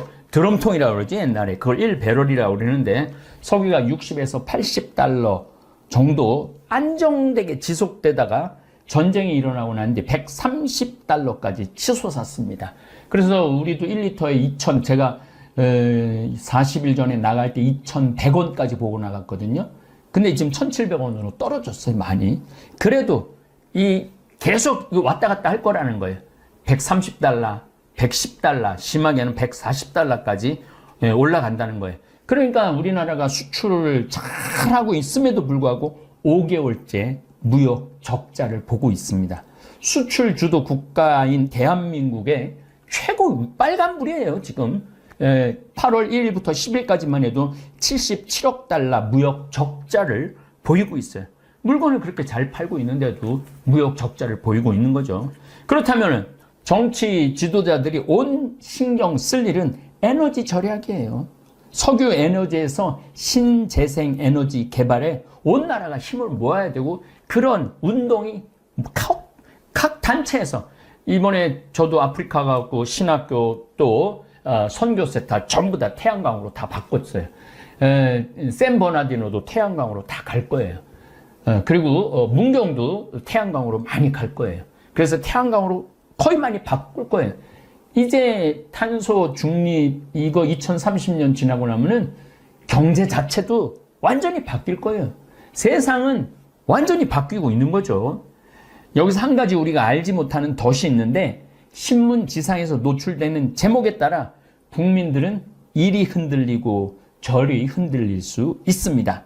네이버나 다음 헤드라인 뉴스, 또 이 유튜브를 보면은 신문을 계속 넘겨주면서 신문의 헤드라인을 설명을 해주죠. 이런 뉴스들을 보면은 국민들은 그쪽으로 관심이 갈 수밖에 없어요. 그래서 TV 시청을 안 하는 게 오히려 현명하게 사는, 바보같이 안 살고 현명하게 사는 거죠. 오늘 헤드라인 뉴스를 한번 뽑아봤습니다. 다음에서 뽑아봤습니다. 선거법 위반 혐의 박형준 부시장 1심 무죄. 김기춘 세월호 보고 답변 조작. 4년 만에 뒤집혀. 36세 영총리 광란의 섹시춤. 가처분 폭탄 던진 이준석의 여 부글부글. 너 죽고 나 죽자식. 경찰학교 졸업식 윤 김건희 여사 흉장 달아주고 엄지척. 역풍 맞은 젤렌스키 국민 이탈 경제 손실 탓 러침곡 미리 안 알려. 정의 개발자만 곤란했다 현대차가 꾸리는 조직의 정체. 하와이 유튜브 찍다 칼 들고 협박 정창욱 셰프. 양쯔강까지 말라버린 중 올해 첫 국가 가문 경보. 이거 아주 중요한 문제죠. 이런 것들은. 근데 우리가 이걸 헤드라인 뉴스를 장식할 만한 내용, 굳이 무슨 유튜브가 칼 찔른 걸 이런 데 올려놓을 필요가 있는가? 저는 그런 생각해요. 침 놓고 안마 잘하고 머리 좋은 은여들 양반들에게 첩. 이렇게까지 할 필요가 있나? 그런 거예요. 람보르기니 100만 원에 가져가실 분 황당한 실제 차주는. 정경심 허리디스크 증세 호소 조국 부부 재판 일찍 종료. 참, 이 문제도 제가 나중에 한번 다룰 문제인데, 이 한 가족의 어떤 비리, 한 가족의 어떤 잘못, 이게 온 국민이 지금 몇 년째 시달리고 있는 거예요. 지금 2년, 3년째 시달리고 있는 거 아니에요? 저는 이런 게 이해가 안 가요. 지금 우리가 앞에 문제를 다뤄야 되는데 옛날 문제만 다 다루고 있잖아요. 당진 A대학 성폭행 태권도 코치 학교에서 정식 채용한 적 없다. 이런 내용이 헤드라인 뉴스예요. 네. 저는 지구온난화 문제 다뤄야 되고 우크라이나 전쟁 다뤄야 되고 미국 인플레. 그래서 어쨌든 대한민국이 지금 직면한 문제는 어느 후보 장관 비리가 아닙니다. 미국의 인플레이션을 따라갈 수밖에 없는 한국 경제, 비트코인, 가상화폐로 피해를 보는 젊은이들, 인구 절벽, 이거는 매일 다뤄야 되는 문제예요. 애 안 낳는 거. 그냥 우리나라는 그냥 급격하게 일본처럼 망해가는 거예요. 그래서 제가 평화방송하고 얘기할 때 첫 애 낳으면 한 달에 200만 원씩 줘야 된다. 둘째 애가 낳으면 걔는 300만 원 줘야 된다. 셋째 애가 낳으면 400만 원 줘야 된다. 그렇게 아주 간절하게 얘기를 했건만 관심이 없어요. 뉴스를 보면은 그 인구 절벽에 대한 보도를 찾아보기가 힘들어요. 그게 가장 심각한 문제인데도 그러니까 국민들이 마음이 지금 어디로 돌아가고 있는지를 모르는 거야. 국민들 마음이. 뭐가 중요한데. 뭐가 중요한지를 알아내는 게 지도자죠. 그래서 정말 첫째 200, 우리는 지금 하고 있어요. 우리 다볼사이버 성당은 많이는 못하지만 우리 국가가 아니니까 30만 원씩 지원해주고 있어요. 지금 요새 신청자가 많아요. 내년에는 50만 원으로 올릴 생각이에요. 나라도 해야지. 우리 다볼사이버 교우라도 해야지. 고령화, 풀어야 할 숙제 중에 하나가 또 고령화죠. 그리고 이제 제가 이제 열심히 추진하고 내년에는 뭐 어마어마하게 크게 추진할 거, 땅 농약으로 죽어가는 땅 살리는 운동. 땅이 살아나야지 사람도 살아나거든요. 그런데 국가 경영이 벼랑 끝에 와 있는데 그 끝에서 서로를 끌어주기는커녕 벼랑으로 밀어내는 모습만 보이니 답답한 거예요. 지금 우리가 이 벼랑 끝에 와 있거든요. 우리나라가 최고의 인기를 누리는 동시 벼랑 끝으로 와 있는 거예요. 임진왜란 때 그렇게 허술했던 조선군이 이순신 장군의 해군력, 특히 거북선으로 일본을 본토로 노량해전에서 밀어내는 저력을 보여줬습니다. 그때까지 나라를 우리는 제대로 뺏긴 적이 없어요. 물론 병적을 한 때 청나라한테 무릎을 꿇긴 꿇었지만은, 그런데 조선 말기에는 그 좋던 해군 기술은 어디 가고 총포 한 번 제대로 쏴보지 못하고 나라를 일본에게 뺏겼어요. 그것은 100년 동안 당파 싸움 때문에 그랬던 거예요. 당파 싸움 때문에. 당파 싸움 때문에 나라를 망가뜨려 놓은 거예요. 바로 정치에 있었던 거죠. 정치를 잘하면 나라가 강하고 정치를 못하면 나라가 망하는 거예요. 저는 이번에 이티오피아를 가고 잠비아를 두르면서 박정희 대통령에 대해서 다시 생각하게 됐어요. 정말 박정희 대통령은 이 나라를 살린 영웅이에요. 영웅. 물론 무슨 인권하고 장기 집권 있었지만은 장기 집권을 하고 인권을 그렇게 빼앗은 나라는 수도 없어요. 그런 나라 중에 이 가난한 나라에서 탈출해갖고 선진국이 된 나라는 우리나라밖에 없어요. 그 밑거름은 누가 뭐라 해도 박정희 대통령이라는 생각이 들어요. 이 잠비아를 가보면은 대통령이 바뀌어도 그 나물의 그 밥이야. 그 나물의 그 밥. 똑같아. 뭔가 아주 비장함이 없어, 비장함이. 근데 우리 어머니 아버지 세대 때 비장함이 있었잖아요. 중동에 가갖고 공사한 분들, 비장한 각오가 있었잖아요. 독일에 광부로 갔던, 간호사로 갔던 분들, 비장한 각오로 간 거예요. 그리고 미국에 힘들게 유학 갔다 온 그 교수들이 이 나라 한번 살려보겠다고 정말 온 국민이 비장하게 그동안 한 50년을 끌어와갖고 여기까지 올려놓은 거야, 말하면은. 그런데 지금 요 정치인들이 이 말아먹고 있는 거예요.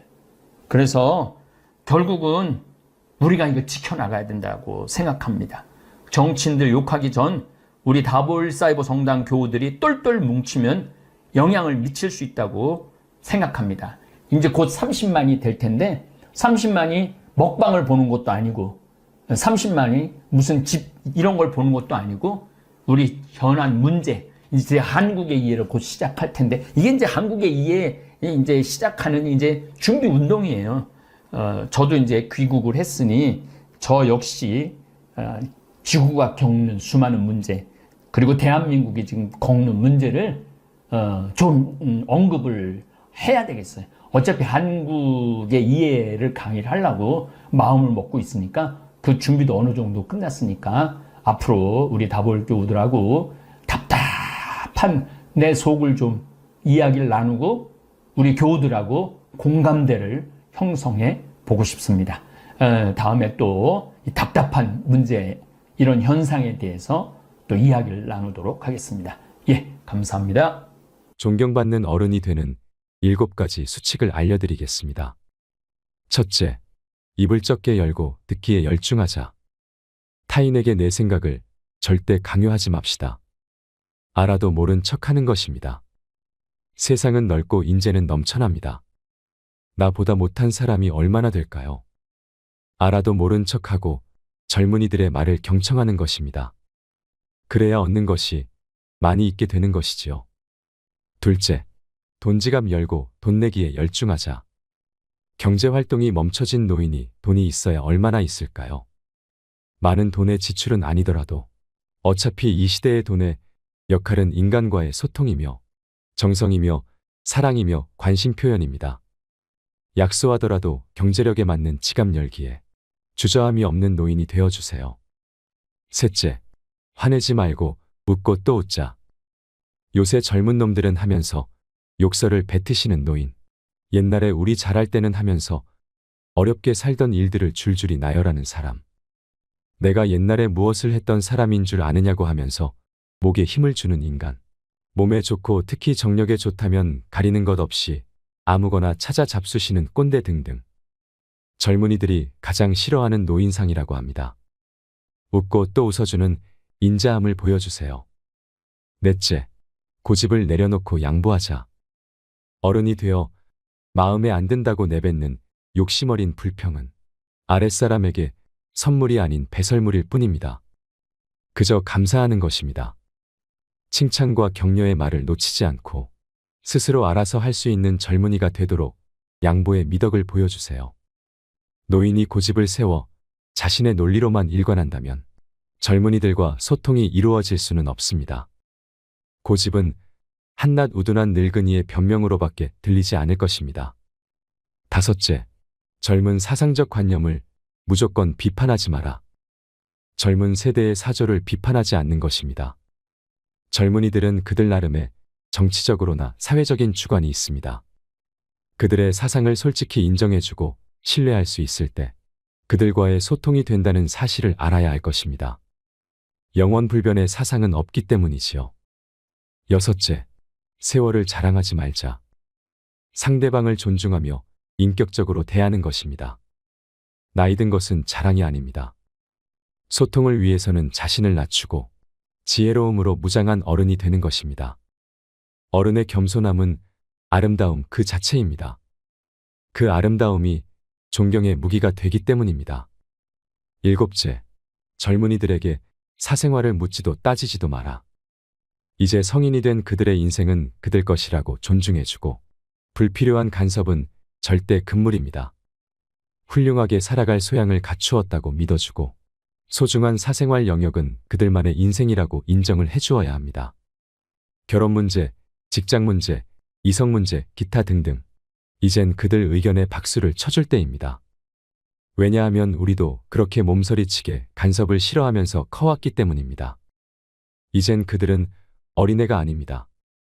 지혜로운 자는 지나치고 어리석은 자는 미치지 못한다는 말이 나오는데 공자는 이 말을 세상의 올바른 도가 행해지고 있지 않음을 나타내기 위해 사용했다고 합니다. 자신을 내려놓아야 하는, 즉 겸손이 미덕으로 존경받는 어른은 중용이 절대적으로 필요합니다. 존경받는 어른이 되는 7가지 수칙. 첫째, 입을 적게 열고 듣기에 열중하자. 둘째, 돈지갑 열고 돈 내기에 열중하자. 셋째, 화내지 말고 웃고 또 웃자. 넷째, 고집을 내려놓고 양보하자. 다섯째, 젊은 사상적 관념을 무조건 비판하지 말아라. 여섯째, 세월을 자랑하지 말자. 일곱째, 젊은이들에게 사생활을 묻지도 따지지도 마라. 존경받는 어른이 되는 7가지 수칙을 기억하셔서 행복한 노후를 보내시길 바랍니다. 오늘 영상을 보신 모든 분들이 노후를 지혜롭게 행복한 하루하루를 사시길 바라면서 오늘 영상 마치도록 하겠습니다. 이상으로 책틀맨이었습니다. 지혜를 쌓는 당신의 오늘이 아름답습니다. 더 좋은 영상으로 찾아뵙겠습니다.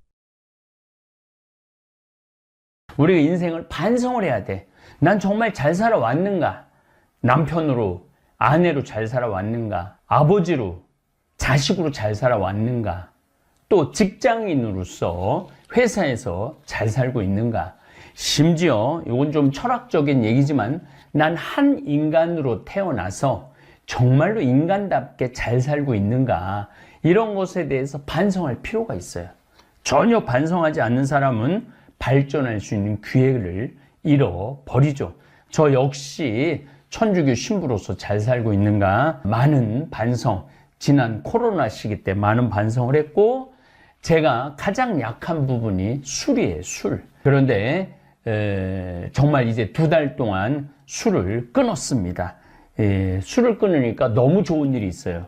아침에 일어나는 게 즐겁고 하루가 생기가 있고, 술 먹을 때는 그냥 하루 종일 피곤에 쩔어 있는데 요즘은 몸에 생기가 나니까 머리가 팍팍 돌아가요. 그리고 내가 잘못했다면, 그게 이제 내 잘못한 걸 알았다면은 용서를 구해야 돼. 남편한테 용서 구하고, 아내한테 용서를 구하고, 자식한테 용서를 구하고, 부모한테 용서를 구해야 됩니다. 인간은 인생을 살아가면서 착한 일만 하고 살아가는 사람, 천사들이 있어요. 그러나 또 악한 일만 골라 하는 악마들도 있습니다. 이렇게 뉴스를 보면은 정말로 선행만 하는 사람들이 있어요. 심지어 돌아가실 때 자기가 모은 그 모든 전 재산을 할머니들이 착하게 살고, 이런 분들 다 기부하는 분들이 있어요. 또 어떤 사람들은 세금 떼어먹고 자기 직원들을 착취하고, 이런 악한 악마들도 있어요. 그런데 또 사람은 어떤 때는 착하게 살다가 또 어떤 때는 그 착한 사람이 악하게 변하기도 해요. 그래서 원수를 갚는 경우도 있고, 법이고 윤리고 종교고 다 무시하고 악인으로 변하는 경우도 있죠. BBC에서 진짜 행복하지 않다는 사람들을 모아갖고 이 10가지, 물론 제가 한 3-4가지는 바꿨지만은 10가지를 실시를 하고 나니까 딱 3개월 지나고 난 다음에 다 행복하다고, 이렇게 세상이 행복한지 난 모르겠다고 그랬대요. 그래서 내가 지금부터 오늘 이 시간에는 10가지를 얘기를 할 테니까 여러분들 제가 하는 얘기를 잘 듣고 그대로 하면은 분명히 행복합니다. 현대 하느님은 TV님입니다. 가정방문 다녀보면은 거실 정가운데 누가 모셔져 계셔요? 텔레비전님이 모셔져 계셔요. 텔레비전님이 모셔 계신데 소파는 누굴 향해서 배열되어 있어요? 텔레비전님을 향해서 배열. 말씀하십시오. 당신 종이 듣고 있나이다. 텔레비전님이 시키는 대로 다 합니다. 마가 좋으니 마를 사 먹어라. 그럼 다음날 다 줄 서서 마 사 먹고, 도라지가 좋으니 도라지를 사 먹어라. 그러면 또 다 도라지 사 먹고. 텔레비전이 시키는 대로 하는 거예요. 아침에 일어나고 누구한테 제일 먼저 문안 인사드려요? KBS님 밤새 안녕히 주무셨습니까? 더 기가 막힌 건 주무실 때. 텔레비전님 주무시기 전엔 절대 안 자요. 여러분들처럼 이렇게 젊고 예쁜 본당에 내가 본당 신부를 했었어요. 막 자매들이 막 수다를 떠는, 내가 지나가는데 막 당황해 하면서 어쩔 줄 몰라 하더라고요. 분명히 내 욕을 한 거야, 보니까. 네. 그래서 제가 뭐라고 그랬어요? 그 자매들한테? 괜찮아. 이게 성당 다니면서 본당 신부 욕하는 재미가 최고 재밌는 거야. 네. 아니 뭐 성당 다니면서 그런 욕도 하는 무슨 재미로 살아. 걱정하지 말고 해든 수다 계속 떨으라고. 우리 신부들은 주교님 욕하면서 사는 거예요. 그러니까 사람이 수다를 떨면서 살아야지 행복하지, 참고 산다고 다 좋은 건 아닙니다. 절대. 그러니까 참고 살지 마세요. 황창현 신부님의 행복 특강, 지금 바로 시작하겠습니다. 황창현 신부님을 응원하시는 분들은 구독, 좋아요, 알림 설정 부탁드립니다. 마지막에 황창현 신부님이 직접 쓰신 글도 함께 들으시면 좋겠습니다. 자, 여러분들, 저는 수원교구 신부예요. 수원교구 신부인데 저는 뭐 다행히 우리 원주교구 주교님이 허락을 하셔서 여기 평창에 들어와서 살고 있습니다. 근데 사실은 신부는 본당 신부가 최고예요. 뭐라고 그래도 교우들하고 함께, 아이들하고 함께, 할머니, 할아버지들하고 함께 살 때 신부는 행복한 거예요. 저는 여러분들 이제 오늘 가시면은 여기 정막 강산이에요. 여기 해 떨어지면요, 내 다리도 안 보여, 내 다리도. 해 떨어지면 내 다리도 안 보여. 여기 아까 잠깐 앉아서, 아우, 신부님 너무 경치가 좋다고 그러는데, 딱 하루 좋은 거예요. 하루 좋은 거지. 이걸 일주일, 2주일, 여기 해 떨어져갖고 뭐 산책 나가면 내 다리도 안 보이는데 어딜 산책을 나가요. 굉장히 외롭습니다. 여기 앞에도 전원 5세대가 돌았는데 3세대가 우울증으로 나갔어요. 그럼 나도 여기서 교우들 뭐 몇천 명 속에서 살다가 평창에 들어와서 살면은 우울증 걸릴 수 있잖아요. 내 동창이 20명이거든요. 동창이 20명이나 되는데 왜 나한테 전화하는 놈 한 놈도 없지? 걔네들이 날 잊은 건 아닐까? 나는 왜 교구 밖으로 와서 이 고생을 하고 살까? 난 우울하다. 그럼 알아주는 놈 누가 있어요? 아무도 없어요. 어떻게 하면 돼? 내가 먼저 전화하면 되잖아. 아주 너무 쉬운 거 아니에요. 내가 전화해갖고 너 성당은 잘 짓고 있느냐? 너 요즘 큰 성당에 갔는데 어떻게 잘 지내냐? 내일은 내 동창이 또 우리 집에 와서 있겠대. 몸이 안 좋아갖고. 그러니까 그 전화를 하니까 동창들이 와서 안식년도 여기 와서 지내고 아프면 여기 와서 지내고 허리 수술에도 와서 지내고 그러니까 외롭지 않은 거예요. 사랑도 먼저 하는 게 중요한 거지 나한테 누가 해주지 않을까? 죽을 때까지 안 찾아옵니다. 남녀의 사랑 문제가 아니라 인간이 살아가면서 그런 거예요. 그러니까 내가 먼저 전화하라는 거예요. 굉장히 중요한 거. 내 동창 중에 지금 복음화국장, 우리 수원교구 복음화국장 내 동창인데 얘가 로마로 유학을 갔어요. 있기 전에도 뭐 친하게 지냈지만 유학을 갔는데 이놈이 한 달에 3번 어김없이 전화하는 거예요. 생태마을 농사는 잘 되냐? 잘 돼. 그럼 또 다음에 전화해갖고 생태마을에 피정은 많이 들어오냐? 많이 들어와. 또 다음에 전화해갖고 너 몸은 안 아프냐? 안 아파. 다음 달에 또 전화해요. 생태마을 피정은 많이 들어오냐? 생태마을에 농사는 잘 되냐? 6년 동안 변함없이 전화하는 거예요. 내가 전화 한 번 우리 성당 여기 사무실로 전화해갖고 우리 사무장한테 우리 저기 황신부님 뭐하고 지내느냐고 그 정도로. 그러니 싫어할래야 싫어할 수가 있어요? 얼마나 나를 그렇게 전화해주는 고마워. 그 흠이 있다면 꼭 수신자 부담으로 하는 것 빼고는 너무너무 좋아요. 여러분들도 전화번호를 적어놓고 그렇게 하십시오. 자, 우리가 미국에서 10년 전에 하버드 대학에서 교수님 한 분이 행복론이라는 강좌를 열었어요. 그런데 처음에는 많은 사람들이 의아했어요. 왜 의아했냐면 하버드 대학은 어딥니까? 세계 최고의 대학이죠. 쟤네들이 안 행복할 일이 뭐가 있느냐. 좋은 대학에 가고 미래가 보장돼 있는 아이들인데. 그래서 처음에 수강생들이 7명밖에 안 됐어요. 그런데 해가 가면 갈수록 하버드에서 가장 인기 좋은 강좌가 행복론이 됐어요. 마지막에는 요즘은 거의 1000명 정도 듣는다 그래. 학생의 1000명이. 그러니까 거의 다 듣는다고 봐야죠. 사실 우리가 이 세상을 사는 이유가 뭐예요? 행복하려고 사는 거 아니에요? 이 세상을 사는 이유가 내가 자식 공부 열심히 시키고 내가 돈 많이 벌고 여러분들처럼 좋은 아파트 환경 좋은 데 가서 사는 이유도 다 뭐예요? 행복하기 위한 거예요. 그런데 이걸 뒤집어 보고 자세히 들여다보면은 행복이 뭔지를 모르고 어떻게 하면 행복하게 사는지를 모르고 내가 어떻게 돈을 쓰면 행복하게 사는지를 모르는 사람들이 대부분이에요. 뭐 때문에 사는지를 모르는 사람이 너무 많아요. 그래서 우리나라는 자 초등학교 태어나면서부터 공부하기 시작합니다. 어디 들어가려고? 서울대학 들어가려고. 그래갖고 서울대학이 몇 퍼센트 들어가요? 1% 들어가요. 그럼 나머지 99%는 무슨 생각이 들어요? 참 난 불행하다. 그런 생각 참 많이 해요. 그리고 그 부모는 내가 서울대학에 들여보내려고 있는 돈 없는 돈 다 쏟아붓는데 내 자식이 서울대학 못 가고 저 지방 무슨 3대학에 들어갔어. 그럼 부모는 어떻게 생각해? 부모도 나도 불행하다고 생각하는 거예요. 애도 불행하고 본인도 불행하고. 그럼 서울대학 들어가는 애는 행복하냐? 밥 먹고 공부만 해갖고 20살 때까지 공부만 해갖고 서울대학에 들어가는 애는 행복하냐? 저는 아니라고 생각해요. 그래갖고 직장에 겨우 들어가 이제는 20대 백수 천지입니다. 아예 직장 들어가는 걸 포기해요. 길이 없으니까. 그럼 죽어라고 에너지는 젊은 청춘은 청춘대로 날리고 20대는 공부해갖고 취직도 못하고 그래갖고 결혼해갖고 55세까지 어떻게 합니까? 또 애 교육시켜야지.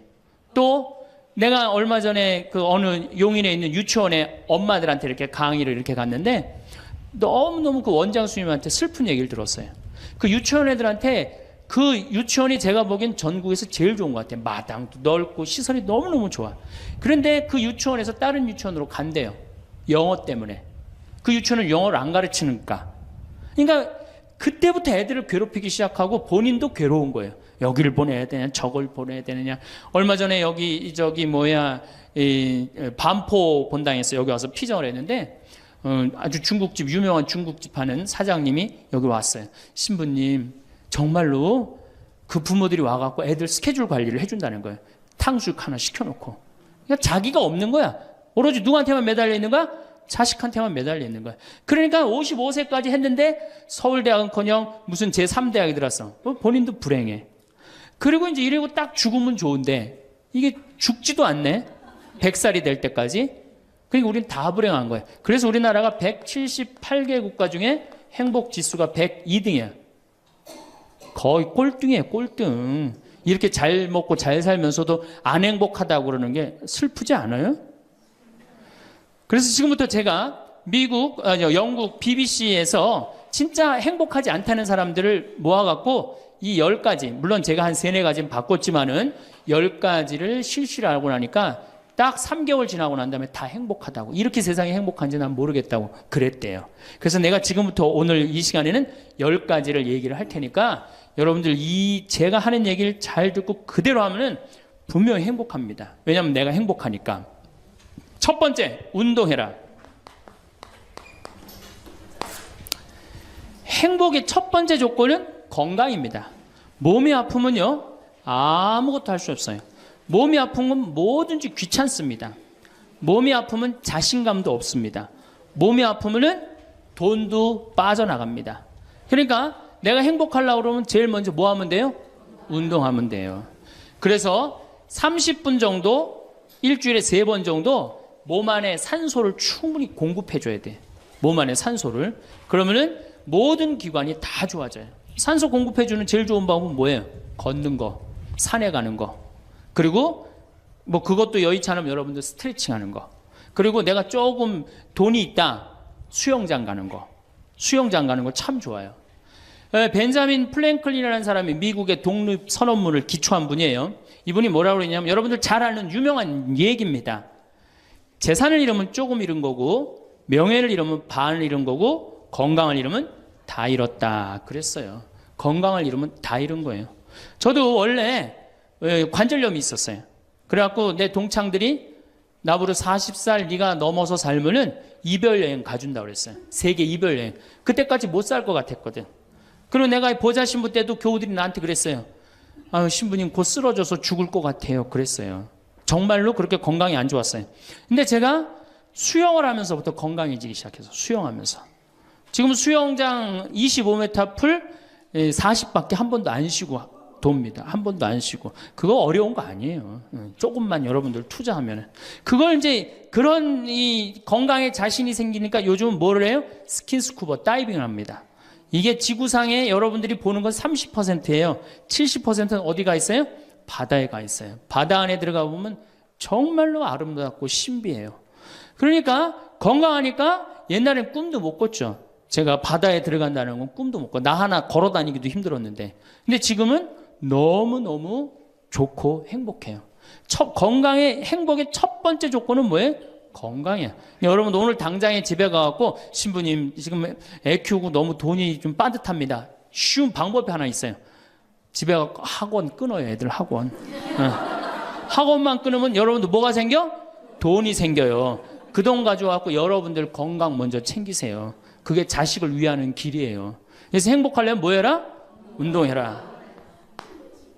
두 번째, 감사해라. 이거 참 우리가 못하는 것 중에 하나예요. 하루에 5가지씩 감사하라는 거예요. 하루에 5가지씩. 저는요, 이 얼굴은 제가 씹다 뱉은 수제비 같이 생겼어도 이 목소리 하나는 정말로 100만 불짜리라고 그래요. 목소리 좋죠? 제가 이렇게 강론을 잘 못해도 할머니들이 제 손을 꼭 잡고 항상 뭐라 그러냐면 신부님 너무 강론이 귀에 쏙쏙 들어온다고. 그게 강론을 잘하는 게 아니에요.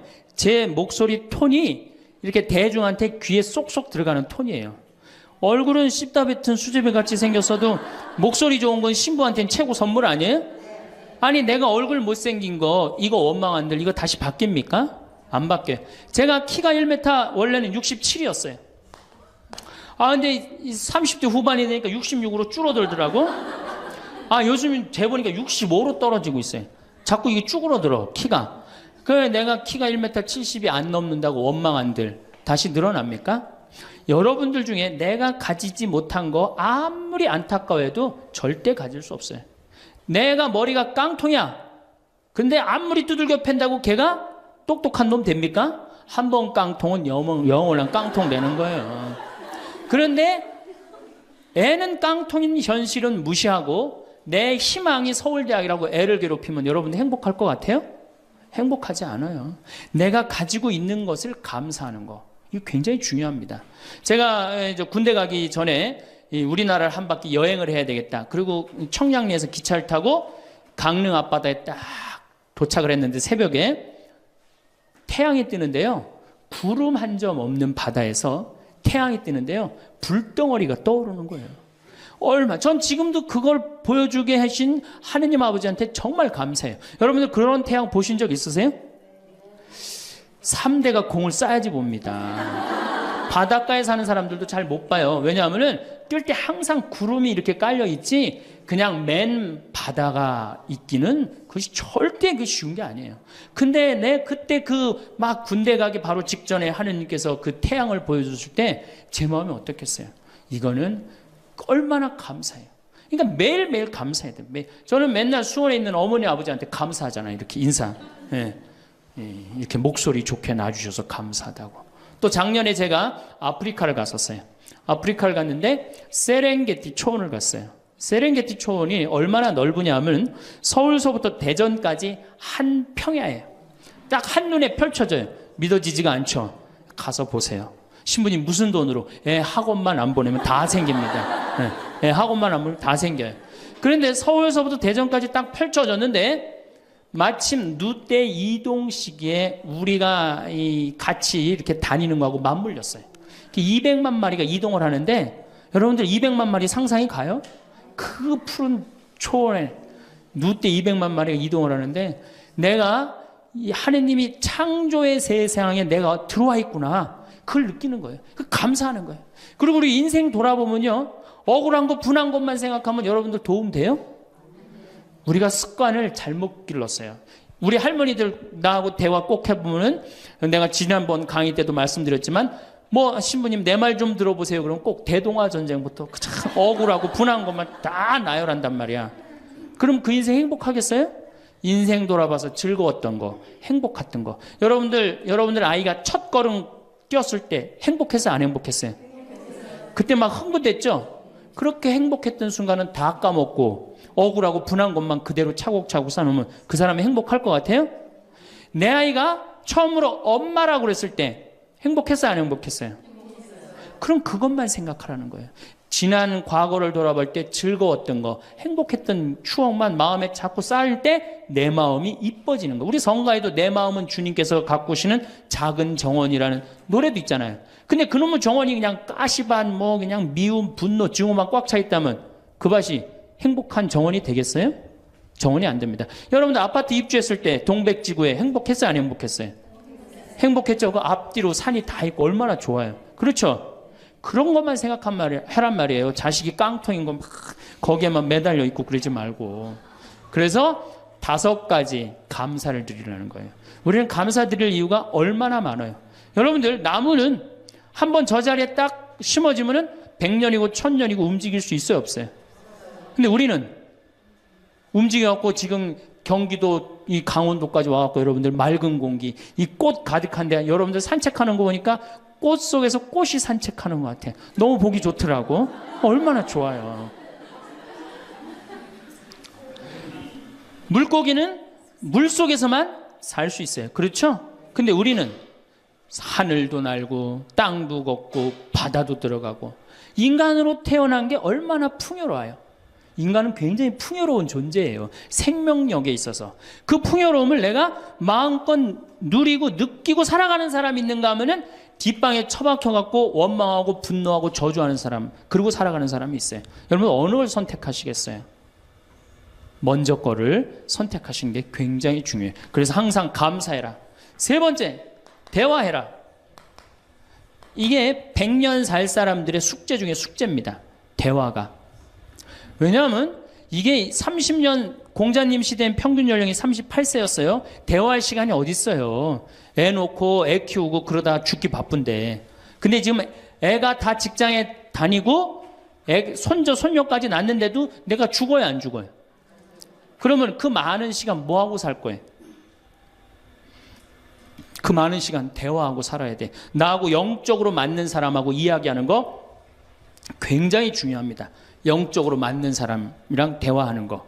나는 우리 신부들하고 대화하는 거 참 좋아하는데 나는 우리 그 동기 신부들도 뭐 친한 편이지만은 우리 선배들하고도 많이 친해요. 내가 아주 좋아하는 신부 베드로 신부가 작년에 나하고 북유럽을 여행을 가기로 했는데 이 신부가 몸이 아파갖고 다시 복귀를 해. 그러니까 이제 다시 본당 신부로 발령을 받아서 이렇게 일반 여행을 가기 싫고 성주순례를 가고 싶었나 봐요. 나하고 약속을 깨고 저는 혼자 북유럽을 가고 이 신부는 메주고리를 갔다 왔어요. 메주고리를 갔다 왔는데 내가 이제 교구청 강의 나가거나 교구에 강의 나갈 일이 있으면 그 집에서 잠을 잘 자요. 이제 그 성주순례 갔다 오고 난 다음에 그 집에서 잠을 자는데 그 신부가 미안했는지 성주순례 갔다 온 이야기를 해주는 거예요. 메주고리는 40년 동안 성모님이 4명한테 매일 발현한대요. 한 명한테는 부활 때, 성탄 때, 또 한 명한테는 8월 10, 매달 15일에 이렇게 발현을 한대요. 그곳에 이제 갔는데 거기서 신부님을 한 분 만나셨대요. 어떤 신부님을 만났느냐 하면은 이탈리아 신부님인데 시실리 본당 신부님을 만났대요. 근데 이 신부님은 굉장히 나이가 굉장히 80이 다 된 할아버지래요. 근데 이 할아버지가 신앙의 여정이 특별했던 거야. 이 할아버지 신부님은 태어나면서부터 엄마가 뭐라고 그랬냐면 너 신부되라 그랬대요. 그러니까 머릿속에 딱 신부에는 아무것도 박혀 있는 게 없는 거예요. 그리고 엄마가 얼마나 무서웠느냐 하면은 주일미사를 빠지면은 빨개 벗겨갖고 내쫓았대요. 신부될 놈이 주일미사를 빠진다고. 그리고 일주일을 굶겼대요. 그러니까 한 번도 다른 걸 생각해 본 적이 없는 거, 무서워갖고 엄마가. 그리고 자기는 신부가 팔자인 줄 아는 거예요. 그래갖고 신부가 됐으니 뭐가 행복해? 자기가 원한 것도 아닌데 이끌려서 그냥 신부가 됐는데, 그래갖고 정말로 신앙심 없이 이 신부님이 10년을 그냥 살았대요. 그 신부님은 아마 엄마 죽으면 이제 관두려고 이제 이게 언제 죽나 기다리는데 이제 사제로 생활을 한 지 10년이 됐는데 자매들하고 어느 날 같이 있는데 자매 중에 하나가 마귀가 걸린 거예요. 그래갖고 막 마귀짓을 하는 거예요. 막 마귀짓을 해요. 그래갖고 주위의 자매님들이, 그땐 1950년대니까 구마기도 함부로 못했거든요. 신부만 할 수 있었어요. 신부님 빨리 하셔라. 난 못한다. 왜 못하시냐? 사실은 내가 신앙심이 없어갖고 이렇게 안수기도를, 마귀를 쫓는다고 안수기도를 하면은 그 마귀가 금방 내가 신앙이 없는지 알아볼 거다. 그래서 나한테 들어올까봐 나 무서워서 난 못한다. 그래도 신부님밖에 없는데 어떻게 하시냐? 신부님이 하셔라. 그래서 어쩔 수 없이 구마기도를 했대요. 머리에 손을 얹고 뭐라고 이 신부님이 기도했느냐면 마귀야 부탁이니 제발 나한테만 들어오지 말아다오, 이렇게 기도를 했대요. 그런데 마귀가 나간 거예요. 그래갖고 자매가 깨어나고 신부님 너무 감사하다고, 나 마귀 쫓아내줘서. 그런 소리 하지 마라. 난 마귀 쫓아낸 적 없다. 그저 나한테만 들어오지 말라고 그랬다. 아니라고. 신부님이 머리에 손을 얹었을 때 성령의 힘이 얼마나 셌는지 마귀가 자기를 끌고 나가려고 그랬는데 못 끌고 나갔다는 거예요. 그때 신부님 마음이 조금 뜨거워진 거예요. 나같이 신앙심 없고 나같이 이게 수동적인 인간도 주님께서 도구로 쓰시는구나. 그래서 조금 마음이 열렸어요. 마음이 열려도 이 신부님은 너희는 모두 이것을 받아 먹어라. 이는 너희를 위하여 내어줄 내 몸이다. 이렇게 하면서도 20년 동안 미사를 하면서도 정말 거룩한 변화가 일어날까 의심을 했었대요. 아직도 내 신앙이 약하니까 안 일어나겠지. 근데 20년째 너희는 모두 이것을 받아 먹어라. 이는 너희를 위하여 내어줄 내 몸이다. 그러는데 예수님의 목소리가 딱 나와서 예수님이 하는 걸 느끼겠더래요. 그러니까 미사도 누가 지내는 게 아니다? 내가 지내는 게 아니라 내 몸을 빌어서 예수님이 지내는구나. 이탈리아 시실리섬 본당 신부인데 이게 마음이 너무 뜨거워진 거예요. 뜨거워져갖고 어떻게 했느냐? 길거리에 뛰쳐나가고 선교를 하기 시작한 거예요. 그래서 7,000명을 선교를 했대요. 그냥 대단한 거죠. 그거 대단한 거예요. 근데 이 신부님이 이제 예수님도 사랑하고 신앙심도 굳고 사제로서 이제 너무 행복해. 그런데 문제가 하나 있어요. 어떤 문제가 있냐면 자기 엄마가 너무너무 무서웠기 때문에 예수님 엄마도 무섭다고 생각을 한 거예요. 그래서 평생 성모님한테 한 번도 의지를 한 적이 없는 거예요. 간구를 해본 적도 없고. 내가 이렇게 사제로서 이제 모든 게 다 됐는데 우리 성모님한테 우리 예수님, 이 좋은 예수님 낳아주신 성모님을 사랑해야 되지 않겠느냐. 그래서 보스니아 크로아티아에 있는 메주고리에 이제 운전을 하고 갔대요. 갔는데 성모 발현동산에 딱 도착을 했는데 성모님이 그 발현동산에 느껴지는 품이, 성모님이 나를 평생 이 품에서, 내가 성모님 품에서 이제까지 보호받아 왔구나를 그냥 느끼겠더래요. 그게 이 신부님이 너무너무 행복한 거지. 그래서 매년 그 메주고리에 와갖고 세계에서 오는 신부들한테 자기 신앙을 고백을 하는 거예요.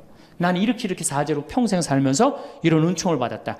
그걸 이제 우리 베드로 신부가 듣고 와서 나한테 얘기를 해주는데, 한 새벽 한 3시간을 얘기를 해주는데, 그 시간이 너무너무 은혜로운 거예요. 얼마나 그런 영적으로 통하는 사람이 있으면은 행복해요. 그렇죠? 여러분들, 그래서 여러분들 이제 대화가, 뭐 요새 무슨 프로에 대화가 필요해, 그런 것도 있다며요. 대화가 꼭 필요해요. 여러분들이 여러분을 영적으로 이끌어줄 스승이 필요해요. 신부님, 나는 사실은 저 사람이 굉장히 마음에 드는데 저 사람이 나한테 관심이 없어요. 저 사람이 영적으로 깊은데.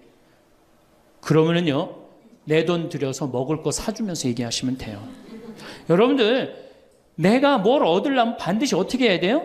투자해야 됩니다. 그러니까 영적으로 깊은 사람 선물도 사주고, 예? 밥도 사줘가면서 내가 접근해야지. 가만히 있는데 누가 나를 봐줘요. 적극적이어야 돼. 적극적이어야 돼. 그래서 대화 꼭 여러분들 필요하다는 거. 제일 좋은 건 남편이죠. 근데 남편이 안 되면은 주위에 다른 사람들, 주위에 영적으로 깊은 사람들 많아요. 또 뭐 판교가 뭐 땅값이 좋대더라, 뭐 동탄에 그 아파트 거기 상가가 좋대더라, 이런 사람 말고 정말로 삶의 질이 높은 사람, 영적으로 하느님 나라를 정말 갈구하는 사람, 이런 사람하고 가까이 지내고, 그런 사람한테 가까이 지내려면 어떻게 해야 돼? 내가 먼저 다가서야 돼요. 그래서 대화가 꼭 필요하다. 네 번째, 공부해라. 이거 정말로 중요한 것 중에 하나예요. 우리가 초등학교 6년, 중고등학교 6년, 대학교 4년 배워서 몇 살까지 울고 먹어요? 50까지. 실질적으로는 대학교 졸업하고 2년만 지나면 자기가 배운 게 다 끝난대요. 그런데도 우리는 공부 안 하고 어떻게 해? 그냥 사는 거예요. 50부터 100살까지 남은 인생 또 50년 남았는데 어떻게 해요? 그냥 사는 거예요. 아니, 용감해도 그렇게 용감할 수가 있어요? 공부를 안 하고? 저는 제가 신부가 돼서 환경에 너무너무 관심이 많았어요. 그런데 저는 인문학을 공부했잖아요. 종교 철학, 뭐 신학 이런 걸 배웠는데 환경을 딱 접근하니까 너무 어려워. 무슨 BOD가 어떻고, 뭐 COD가 어떻고, PPM이 어떻고, PPT가 어떻고, PPB가 너무너무 어렵더라고요. 그래서 내가 공부를 해야 되겠다. 그래서 아주대학교 산업공학과 환경공학과에 공부를 했어요. 대학원을. 2년을 공부하고 나니까 석사 학위가 나오더라고요. 석사 학위가 나오니까 환경부에서 연락이 왔어요. 신부님, 지금 전국적으로 60명 환경 강사를 모집하는데 천주교에 보니까 공학 석사 학위 따신 분이 계시니까 좀 나와주라고. 그럼 해라고. 그래갖고 이제 한강 관리청인가 하여튼 어디에 제가 이름이 등록이 됐어요. 전국으로 다 뿌려졌어요. 그런데 천주교 교우들이 교육을 담당하면 다 날 부르는 거. 환경 교육을 담당하면. 전라도 고구미라면서 저를 불러요. 일반 주부대학에서. 고구미 어디냐 그랬더니 일단 비행기를 타라고 그러더라고. 광주행 비행기를. 광주행 비행기를 탔어요. 여러분 고구미 어딘지 아세요? 여러분들도 모르죠? 광주행 비행기를 탔어요. 비행기를 탔더니 이제 자가용이 날 데리러 나왔어요. 자가용을 타고 나주를 지나고 영암을 지나고 무슨 완도 있는 데까지 갔어요. 이제 다 왔나 그랬더니 전화를 끌더니 배 띄우라고 막 전화를 하더라고요. 배를 띄워갖고 배를 타고 섬으로 건너갖고 거기서 또 차를 타고 30분 정도 들어가니까 전라도 고금도라는 데예요. 우리나라 맨 끄트머리. 얼마나 좋아. 전국에 다니면서 강의해서 좋아. 그분들 천주교 신부 한 번도 본 적이 없잖아요. 신부가 와서 환경 강의하니까 선교해서 좋아. 강서료 받아서 좋아. 또 거기 멸치가 주산지라고 멸치 선물 받아서 좋아. 공부하면요, 여러분들 할 일이 너무너무 많고 인생이 너무너무 다이나믹한 인생이 기다려져요. 호스피스를 배워도 되고, 무슨 공예를 배워도 되고, 자수를 배워도 되고, 수지침을 배워도 되고, 도자기를 배워도 되고, 플룻을 배워도 되고. 남은 인생이 50년이란 말이에요. 50년. 여러분들 50년이 짧아요? 앞으로? 그런데 공부 안 하고 그냥 버티고 그냥 살 거예요? 이제 공부하셔야 돼요. 공부를 하셔야만이 여러분들의 인생이 행복해집니다. 5번째, TV 시청을 반으로 줄여라. 이게 이제 문제 중에 문제예요. 제가 전전 시간에도 TV에 대한 얘기를 했지만 현대의 하느님이 누구예요? 저는 십자가에 계신 예수님이 하느님이라고 생각 안 해요. 현대의 하느님은 TV님입니다. 가정방문 다녀보면은 거실 정가운데 누가 모셔져 계셔요? 텔레비전님이 모셔져 계셔요. 텔레비전님이 모셔 계신데 소파는 누굴 향해서 배열되어 있어요? 텔레비전님을 향해서 배열. 말씀하십시오. 당신 종이 듣고 있나이다.